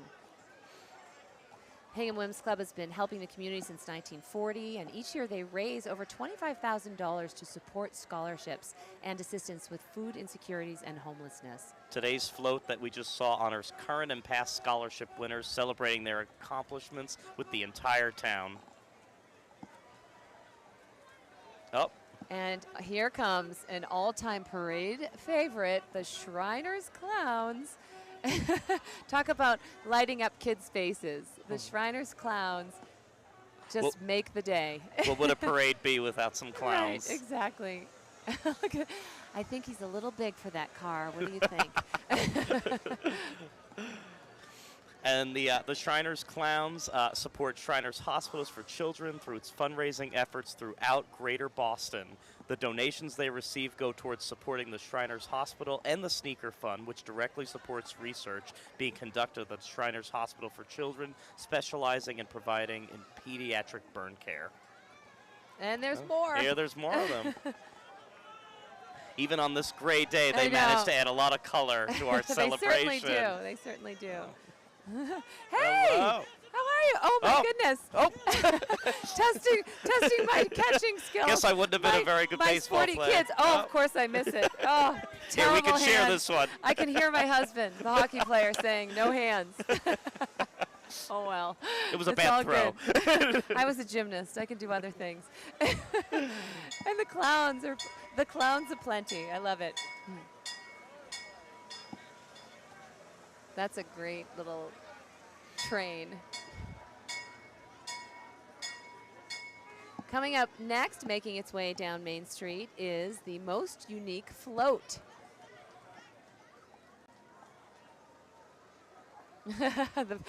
With a straggler of a clown. Yeah. There must be some joke in there, but yeah. We'll work on that for next year. Oh, and here is most unique.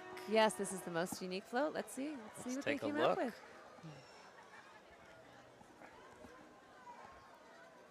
It's nice. The rain has sort of let up, so folks can enjoy the parade. And one of my kids' favorite things when we were watching the parade when they were younger was just the clowns giving out candy. Oh, this is Wizard of Oz. This must be Kids Cabaret.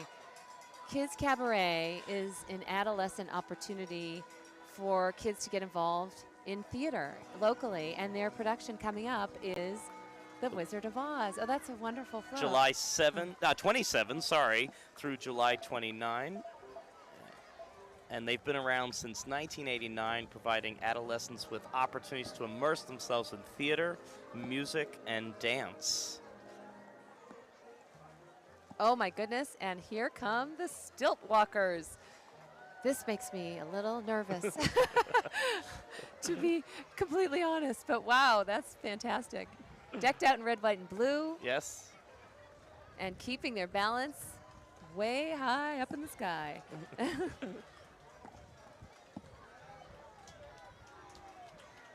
crowd seems to really love them as well. And our unicyclist. Here we go. Genoa Balin. Oh my goodness. I'm a little concerned about the slick conditions on the road. What do you think, Robert? He just keeps going, though. Let's take a look. Oh.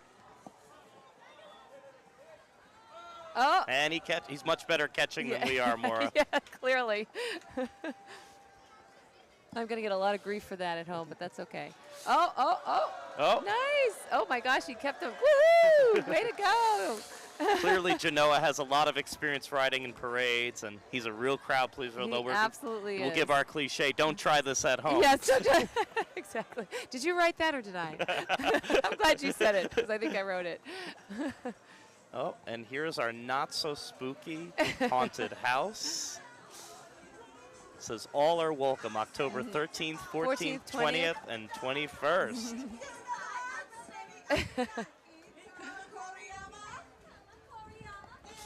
Getting a little preview of Halloween 2023 yes, there. Exactly, upcoming. It'll be fall before we know it. This is Old Colony Montessori Nursery School, which is the oldest Montessori school on the South Shore. Yes.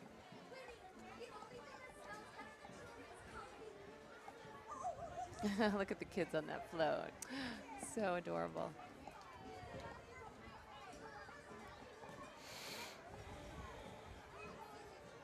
The temperature is really comfortable, I have to say. Yeah. It's really, you know, people are in short sleeves. It's quite comfortable. The rain seems to have subsided at this point, and many people are taking down their umbrellas, Yep. which is Nice a good sign. breeze.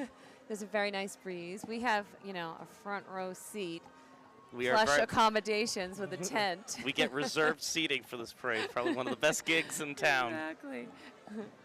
And I think we hear another Another band coming our marching way. band, yes, indeed. And music and bands are such an important part of parades and our celebration. Music is a huge part of the 4th of July. They really are. It's the soundtrack of our independence. And just passing us now is the Northeast Italian Band, which is based out of Lawrence. And they perform at parades such as this one. They also perform for parties and religious ceremonies. And let's see, Here they come. Here they come. Members young and old, Yes. making music on Independence Day.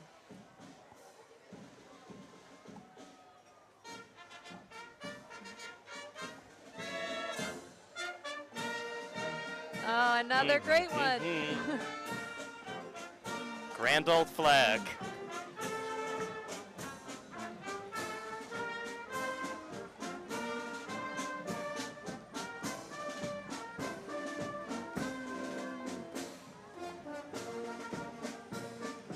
Coming up next is Notre Dame Academy.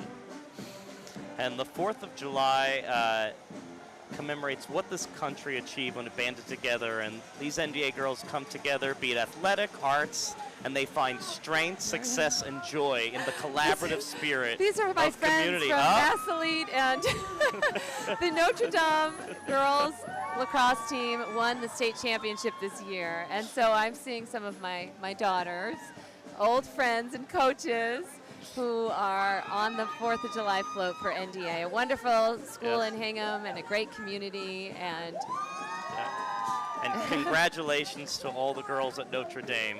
congratulations, girls. Rain or shine, they showed up.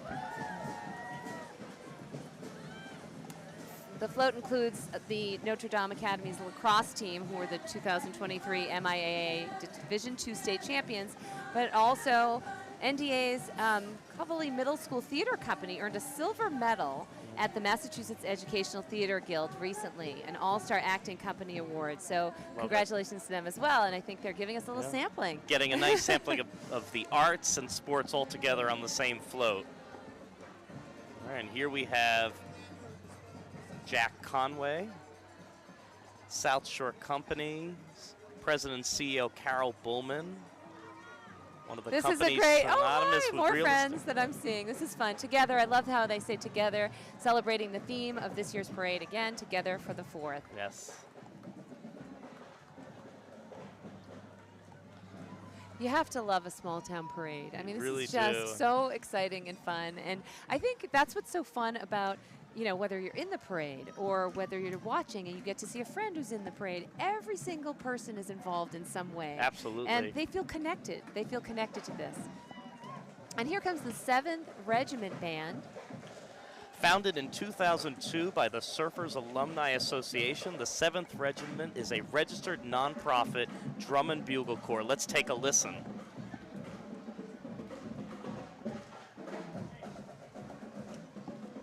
All right, I got my toes tapping Yeah, now. to the beat of the drum.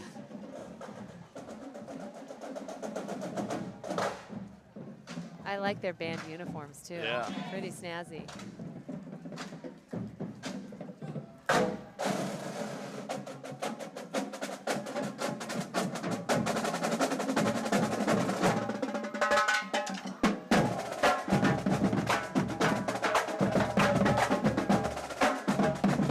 front row seat here. This is great.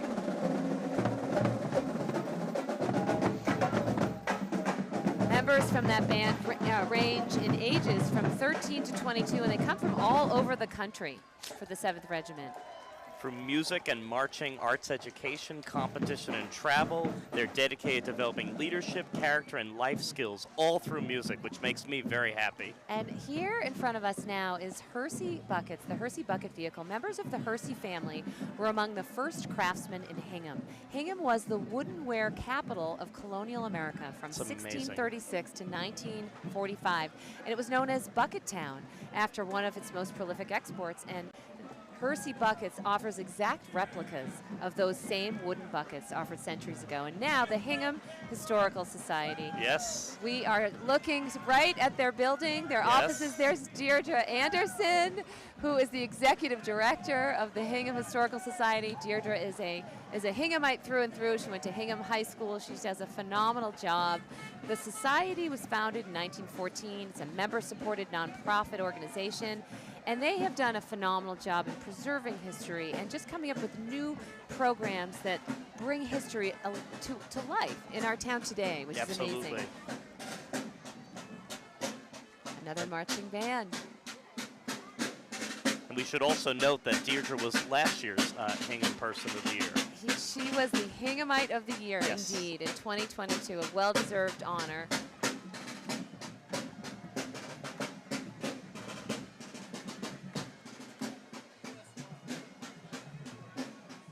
Those people interested in getting involved in the Hingham Historical Society, they are a member-supported organization, and they just encourage people to join as a member. And if you join as a member, you get a discount on their events. And they run a really terrific fundraiser at Old Ordinary in the fall. It's called Tavern Night, and it is so fun and really well attended. It sells out every year. So if you haven't been, try to get there. And coming down now on Main Street is the New Hampshire Pipes and Drums. Yep.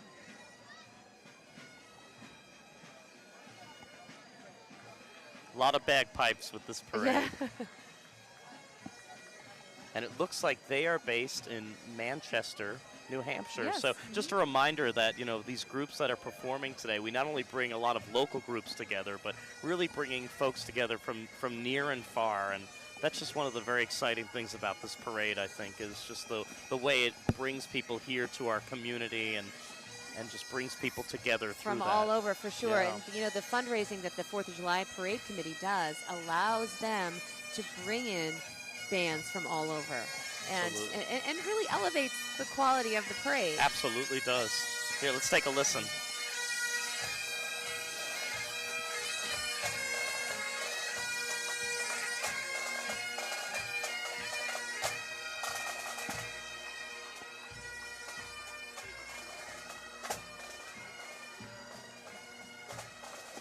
All right, now here comes Hingham DARE. You know, I remember DARE as a kid in school. DARE stands for Drug Abuse Resistance Education. It's a nationwide program. It's been taught in Hingham schools for almost 3 decades. And, of course, our beloved Officer Ramsey, the brother of our first guest this morning, Bill Ramsey, a select board member. He runs DARE in Hingham, and there he is. Oh, Officer Ramsey. Posters decorating the float were made by 6th graders from St. Paul's. Hello. Hello, Officer Great Ramsey. to see Officer Ramsey. And don't forget that he hosts our show on Harbor Media, Cops and Kids. And he just devotes so much time and energy and his resources to our community and helping kids make good choices in Hingham. So important. This looks like a soccer theme. Yes. Nice job. Oh, Hingham Youth Soccer. Hingham Youth Soccer has been around for a very long time. My own 2 daughters, who are 25 and 22, participated in Hingham Youth Soccer, and they have so much success. The program overall, those kids that learn how to play in Hingham matriculate to Hingham High School, and the Hingham High School girls soccer team won the state championship this year. So, and they've had kids, you know, students matriculate to college programs. It's a very strong program. And it all starts with Hingham Youth Soccer. And this is the Scituate Band out of Scituate, Mass. Yes. Based in Scituate, Mass., the Scituate Band has been welcoming South Shore musicians since 1933. Wow. With all the music and marching bands in this parade, what do you think so far? It's really something. You know, again, having this front row seat, I just feel like I couldn't be luckier. That's my husband. He just walked by. Let's give him a shout out. He actually marched in the parade back in the day. We'll get to that a little later when we get to some of the Hingham Youth Hockey floats. But lots of organizations, sports teams. We just saw Hingham Youth Soccer, which was great. And, Hingham Youth Hockey will be coming down. We saw swim programs and South Shore Country Club. And it really is every single facet of the community, participating, which is just so fun. Hingham on full display. And remember, you're catching us live in HD on Harbor Media, which is your hyper-local media content provider. And you can catch us on Comcast 1072 or Verizon 2131. And even more importantly, if you miss the parade, if you miss any of the action, or you want to go back and check something, you can go to harbormedia.org and watch all the action on demand. Very exciting that we have that opportunity.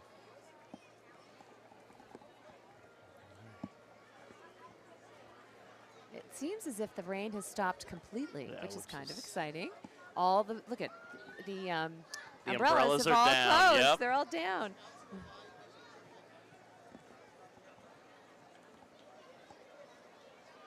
Okay.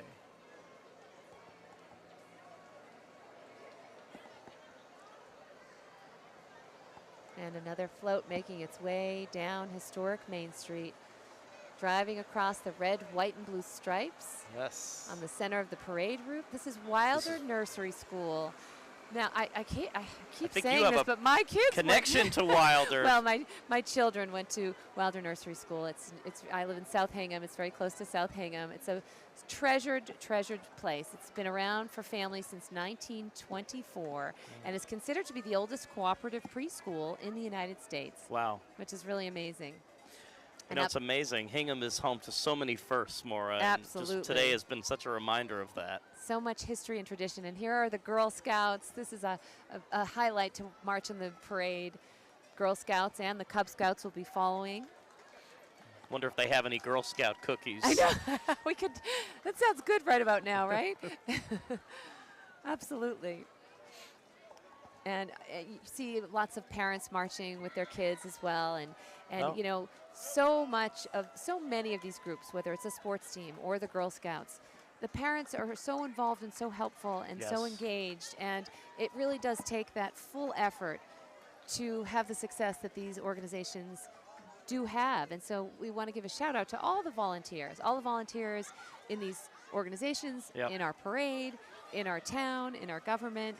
We're volunteering to pay it forward for the town of Hingham, and it feels good. It really does, and to see all the families together, and like you said, all the youth that are here today. And at the conservatory, whenever I come to talk to groups, I say, we don't have to thank the students, we have to thank the families, because we know without the family support we wouldn't have the students. That's a very good I point. see that on display here today as I see all these Absolutely. youth participating and joining this spirited Hingham tradition. I know. And one of the things that you offer at the South Shore Conservatory is a preschool. We do. Tell me a little bit about the preschool. Arts integrated preschool, pre-K kindergarten, one of the only programs of its kind in the region. So the children are getting music, they're getting dance, they're not only getting the performing arts, but they're getting visual arts as well. And it's truly an immersive education and in a conservatory environment. And for so many children, it starts sort of a lifetime of learning through the arts. And a really love helps of music. Absolutely. Developing a love of music, which is so important and so helpful. And as we're watching all of these families walk by with their moms and kids and all of that, another offering that you have coming up just this weekend, in fact, at the South Shore Conservatory is the wonderful, I've been many times, festival evening under the stars. Yes, we do. You know, I like to say that Hingham loves its traditions, and I like to think that Evenings Under the Stars, which has been around for more than a quarter century, is one of Wow. those traditions. And looking forward to kicking off this Saturday with an evening on the red carpet featuring Oh. some movie music and Nice. Broadway favorites. I love a good Broadway tune. Use don't my we jazz all? hands. Yes, there we go. I do a little singing. I do Yes, sing at you were Christmas telling in me. the Square. So I've done that for about 15 years, you know, or 10 years actually, choir, etc. But maybe we'll do a little rendition of something, a little duet, We'll have Robert and I. All right. But not before we say hello and welcome to the Hingham Cub Scouts Pack 27. Look at them, how cute. Like the Girl Scouts, the Cub Scouts are a national organization whose mission is to prepare young people to make ethical and moral choices over their lifetimes by instilling in them the values of the Scout Oath and Scout Law. So they are doing their part to keep up that tradition. So fun, I have to say. So one of my, when my daughter was on a sports team that won for Hingham Youth Hockey, she got to participate in the parade. And one of the parents had a flatbed truck, and so the kids all got to make the float. And it was so nice. They donated their yard and the truck and all of that. And that was just like a highlight for my kids, and even my older daughter who wasn't in the parade or got to decorate the float. And I have so many pictures of that day, and it was really just a fun experience. And they all got to be in the parade and Great memories formed on the 4th of July. Absolutely. And here we have another band, the Old hear Colony Highlanders Pipe Band. And this is a multi-generational pipe band made up of experienced members organized for competitions, performances, parades like today. And they've been #1 in Eastern United States competition for 7 years, which is great. And one young member is ranked in the top 3 of amateur pipers in North America. So let's listen to these pipers do their thing.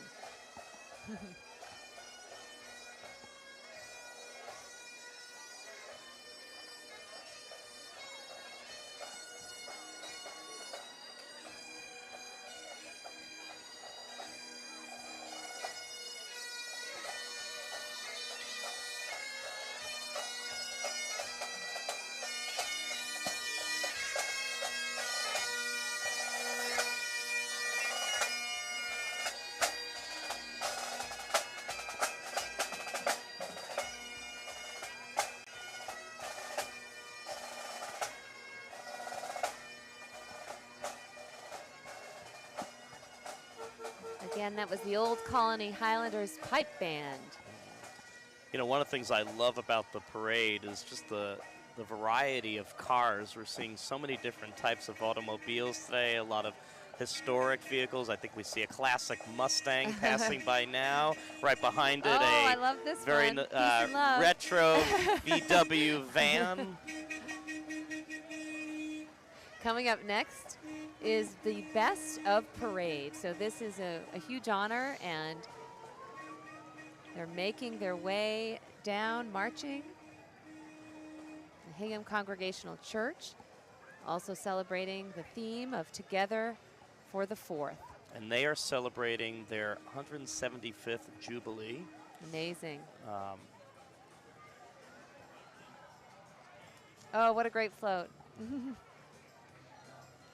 And HCC's historic clock tower inside their 118-foot steeple is maintained by the Hingham Historic District Commission. And through a grant from the Hingham Historic District Commission, they also were able to build their newly handicap-accessible ramp in 2017. And as you said, they're thrilled to be celebrating their 175th Jubilee with Hingham. Congratulations to them on that very special occasion.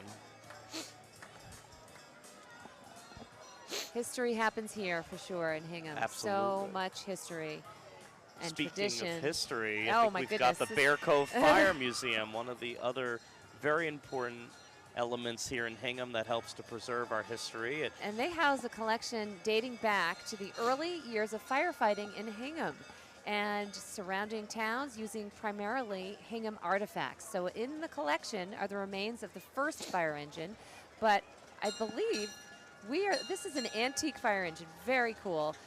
The precedent was built in Hingham Center in 1805. The Deluge engine was Yeah. built in 1875. And the Maxim ladder, I Which believe is that's what what's we're passing looking us at. right now Yes, from tell us about that. 1922. It looks like we have the Maxim ladder passing by, and then we have This is engine number 2. It says it right on the side. See, engine company number 2, Hingham, Mass.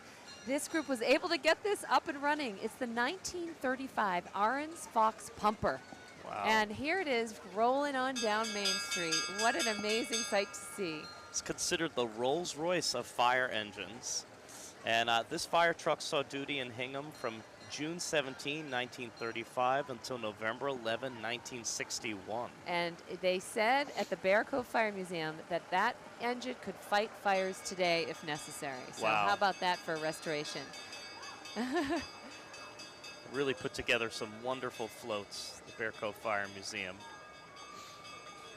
Volunteers at the Bear Cove Fire Museum had to learn many different skills to restore the fire engine to the original look, including how to gold leaf. That was one of the skills they learned. The hardest part of the job was finding original parts, of course. And here we have Daly and Wenzer, piano and furniture moving, passing by. Another historic float here.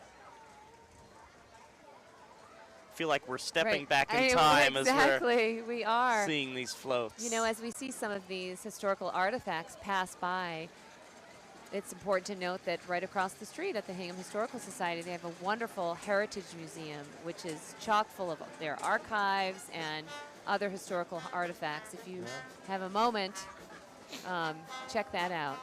And here I think we have the Russell Weissman Dixieland Band working their way down Main Street. Tribute to Uncle Sam, of course. We already saw Uncle Sam march on by at the beginning of the parade. He starts the parade, George Ford, 16-year Hingham resident, every year. And it's a great way to kick off the 4th of July. And you know, none of this would be possible without the many parade sponsors. And I know we can't go through all of them right now, but just want to give a special shout out to the parade committee for all that they do to make this possible and the resources that they bring together through the many initiatives in town. Absolutely. That help And to now make here, this is something I know a little bit about. Yes, the why don't you tell Hingham us Girls more? Youth Hockey Program. These are the U8 level champs. Congratulations, girls. The coaches, parents, all the U8 girls from Hingham Youth Hockey are here to represent. They were the first ever all-girls hockey team to win at the Lobster Pot Hockey Tournament, which has been around for 25 years. And what a great accomplishment. Hingham girls hockey has come so far. I had a daughter who was part of the Hingham Youth program. My husband, who just walked by, was a coach for years. There are many dedicated volunteer dads with hockey backgrounds who have coached programs for years. And my daughter, Lily, was very fortunate to go very far in her hockey life. She was fortunate to represent Team USA Wow. At the World What an Championships and accomplishment. win a gold medal, which was quite fun. And I have all kinds of American flags and paraphernalia from that celebration, which I actually brought a flag for us Yes, today to celebrate. But anyway, Hingham is really a hockey town. Yeah. And for those people who aren't aware or don't spend a lot of time in rinks like I have, you know, many notable people who have played hockey in the NHL have come from Hingham. In fact, one of our residents, young 20-year-old Maddie Beniers, was just named Rookie of the Year in the NHL. That's and really he something. lives in Hingham. He's 20 years old, LeClaire Drive, a great friend, a great person, and he had an incredible year. And it all started in the town of Hingham, on the rinks at Pilgrim with the Hingham Youth Hockey Program. So kudos to all of the people involved in that program. A lot of hockey notables from Hingham, Maura. Absolutely. Tony Amonte grew up in Hingham. He played 17 years in the NHL. Marty McGuinness, also from Hingham, played at BC in the 92 Olympics. We've got Maddie Beniers, who I mentioned, Brian Boyle. He played, I think, 15 seasons in the NHL. These are all, you know, people that we're also proud of them. Obviously, we're proud of everyone in this parade, but they have gone on to have really substantial and consequential hockey careers, which is wonderful. I think the rain is done, which is great. Coming up down the road is the most beautiful float. All Awarded right. the most beautiful float. So we are anticipating this rolling on down.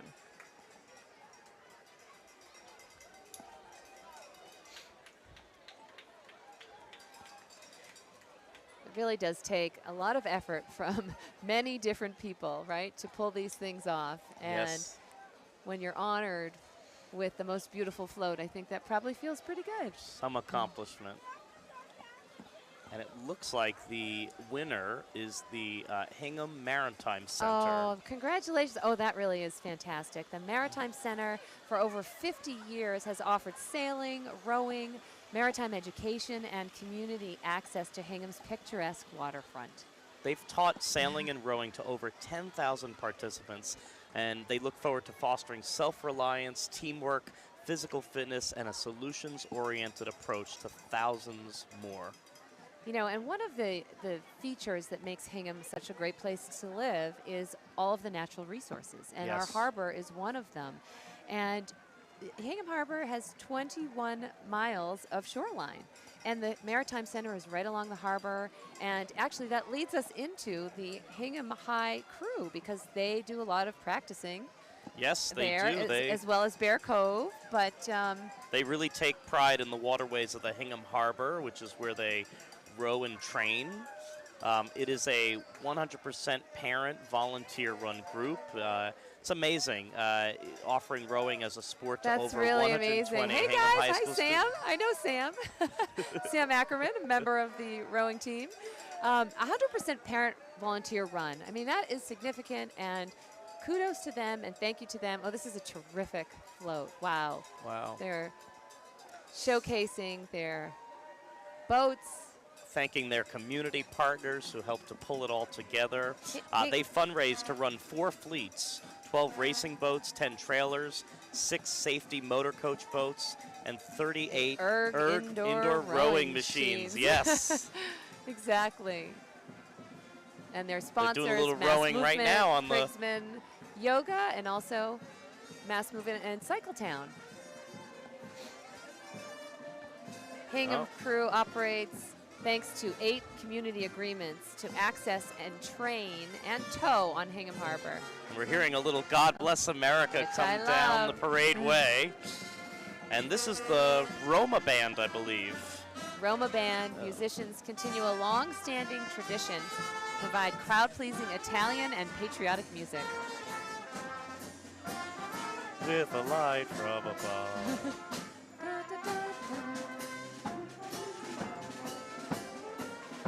They were founded in 1919 in the north end of Boston.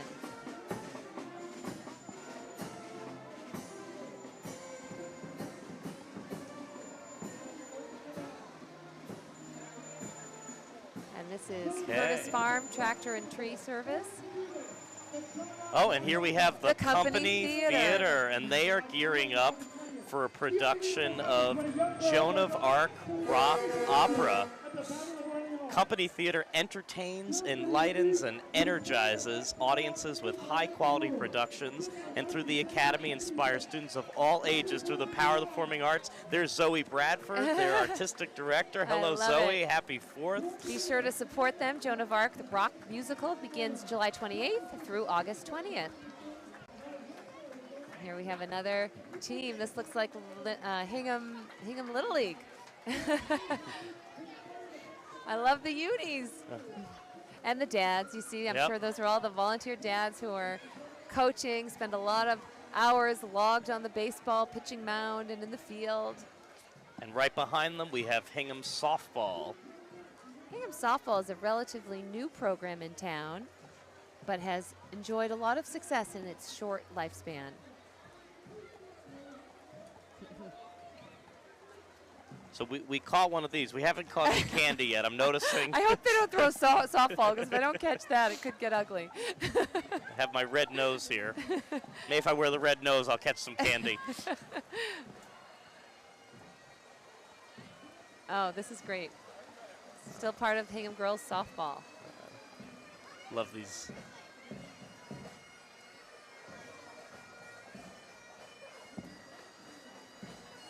And Making their way down, the Colonial Pipers. And this is a youth bagpipe and drum band based out of Boston. Why don't we take a listen to them?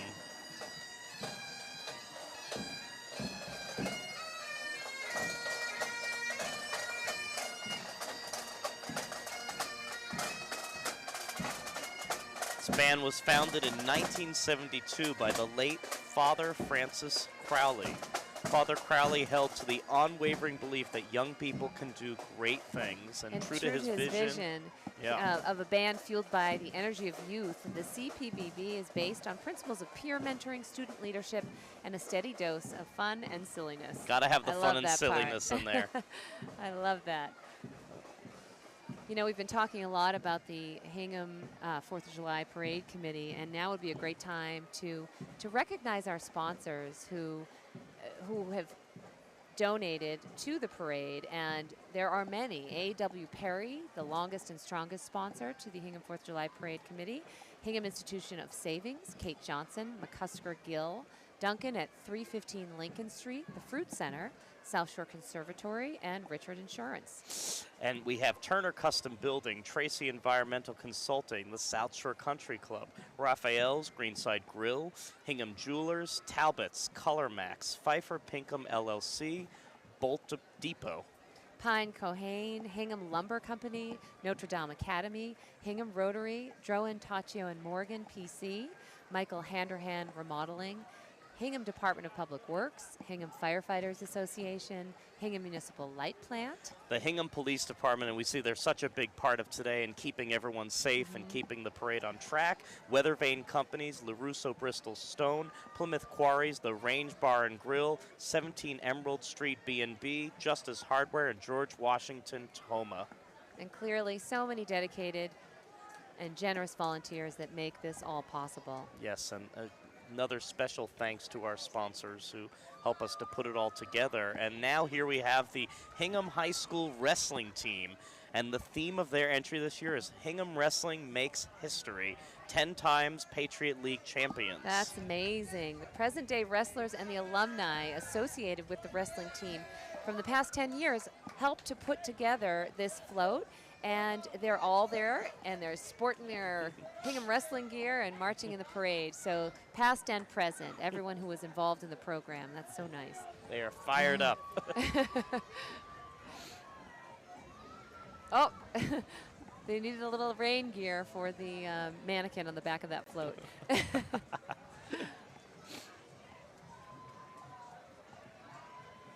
Seems the rain has started again, just a little bit, as we make our way towards the end of the parade. And Some here of we the final have performers. Yes, here we have My Gym Children's Fitness, and the My Gym Children's Fitness Centers are located in Norwell and Cohasset. They provide early learning physical education classes and birthday parties for children ranging from 3 months to 7 years old. And they've been serving South Shore families for over 15 years, since March of 2008. Great job. And this is the Hingham Civic Theater, and you have a little connection to this. One of my colleagues, Julie Collins, she ran the race this morning, and there she is. She is soaked and walking at the end of the parade. Julie. Hi, Julie. Good to see you. And they are celebrating, I believe they're celebrating their 75th anniversary year.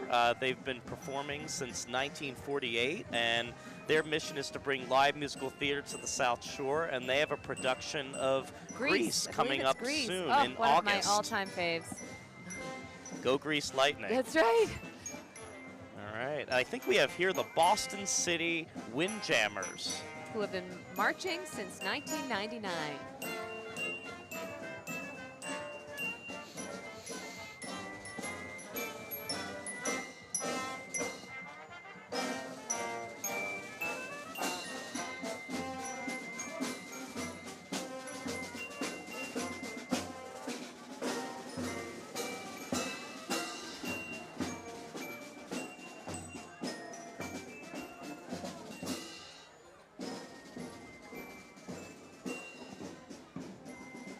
Here a little mounted troop. Yes, some more beautiful horses. Another show of patriotism with the American flag. It's a reminder of our history. And the National Lancers have been around since 1836, and they are the official mounted cavalry squadron of Massachusetts. Make way for the horses. Yes.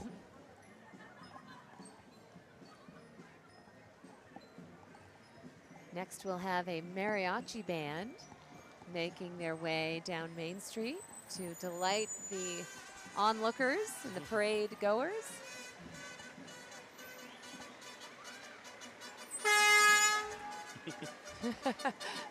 After this giant vehicle.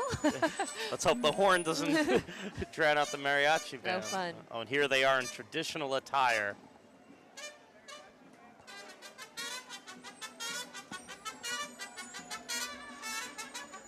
Let's take a listen.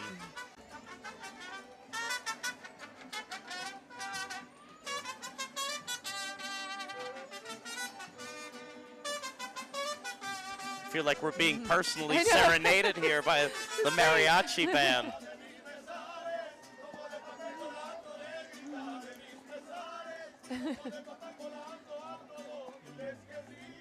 Good job. Oh, that was great. Bravo to our mariachi band. Yes, indeed. It's a reminder of just what a multicultural celebration July 4th is.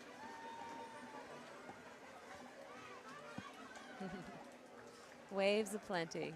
Love it. Okay.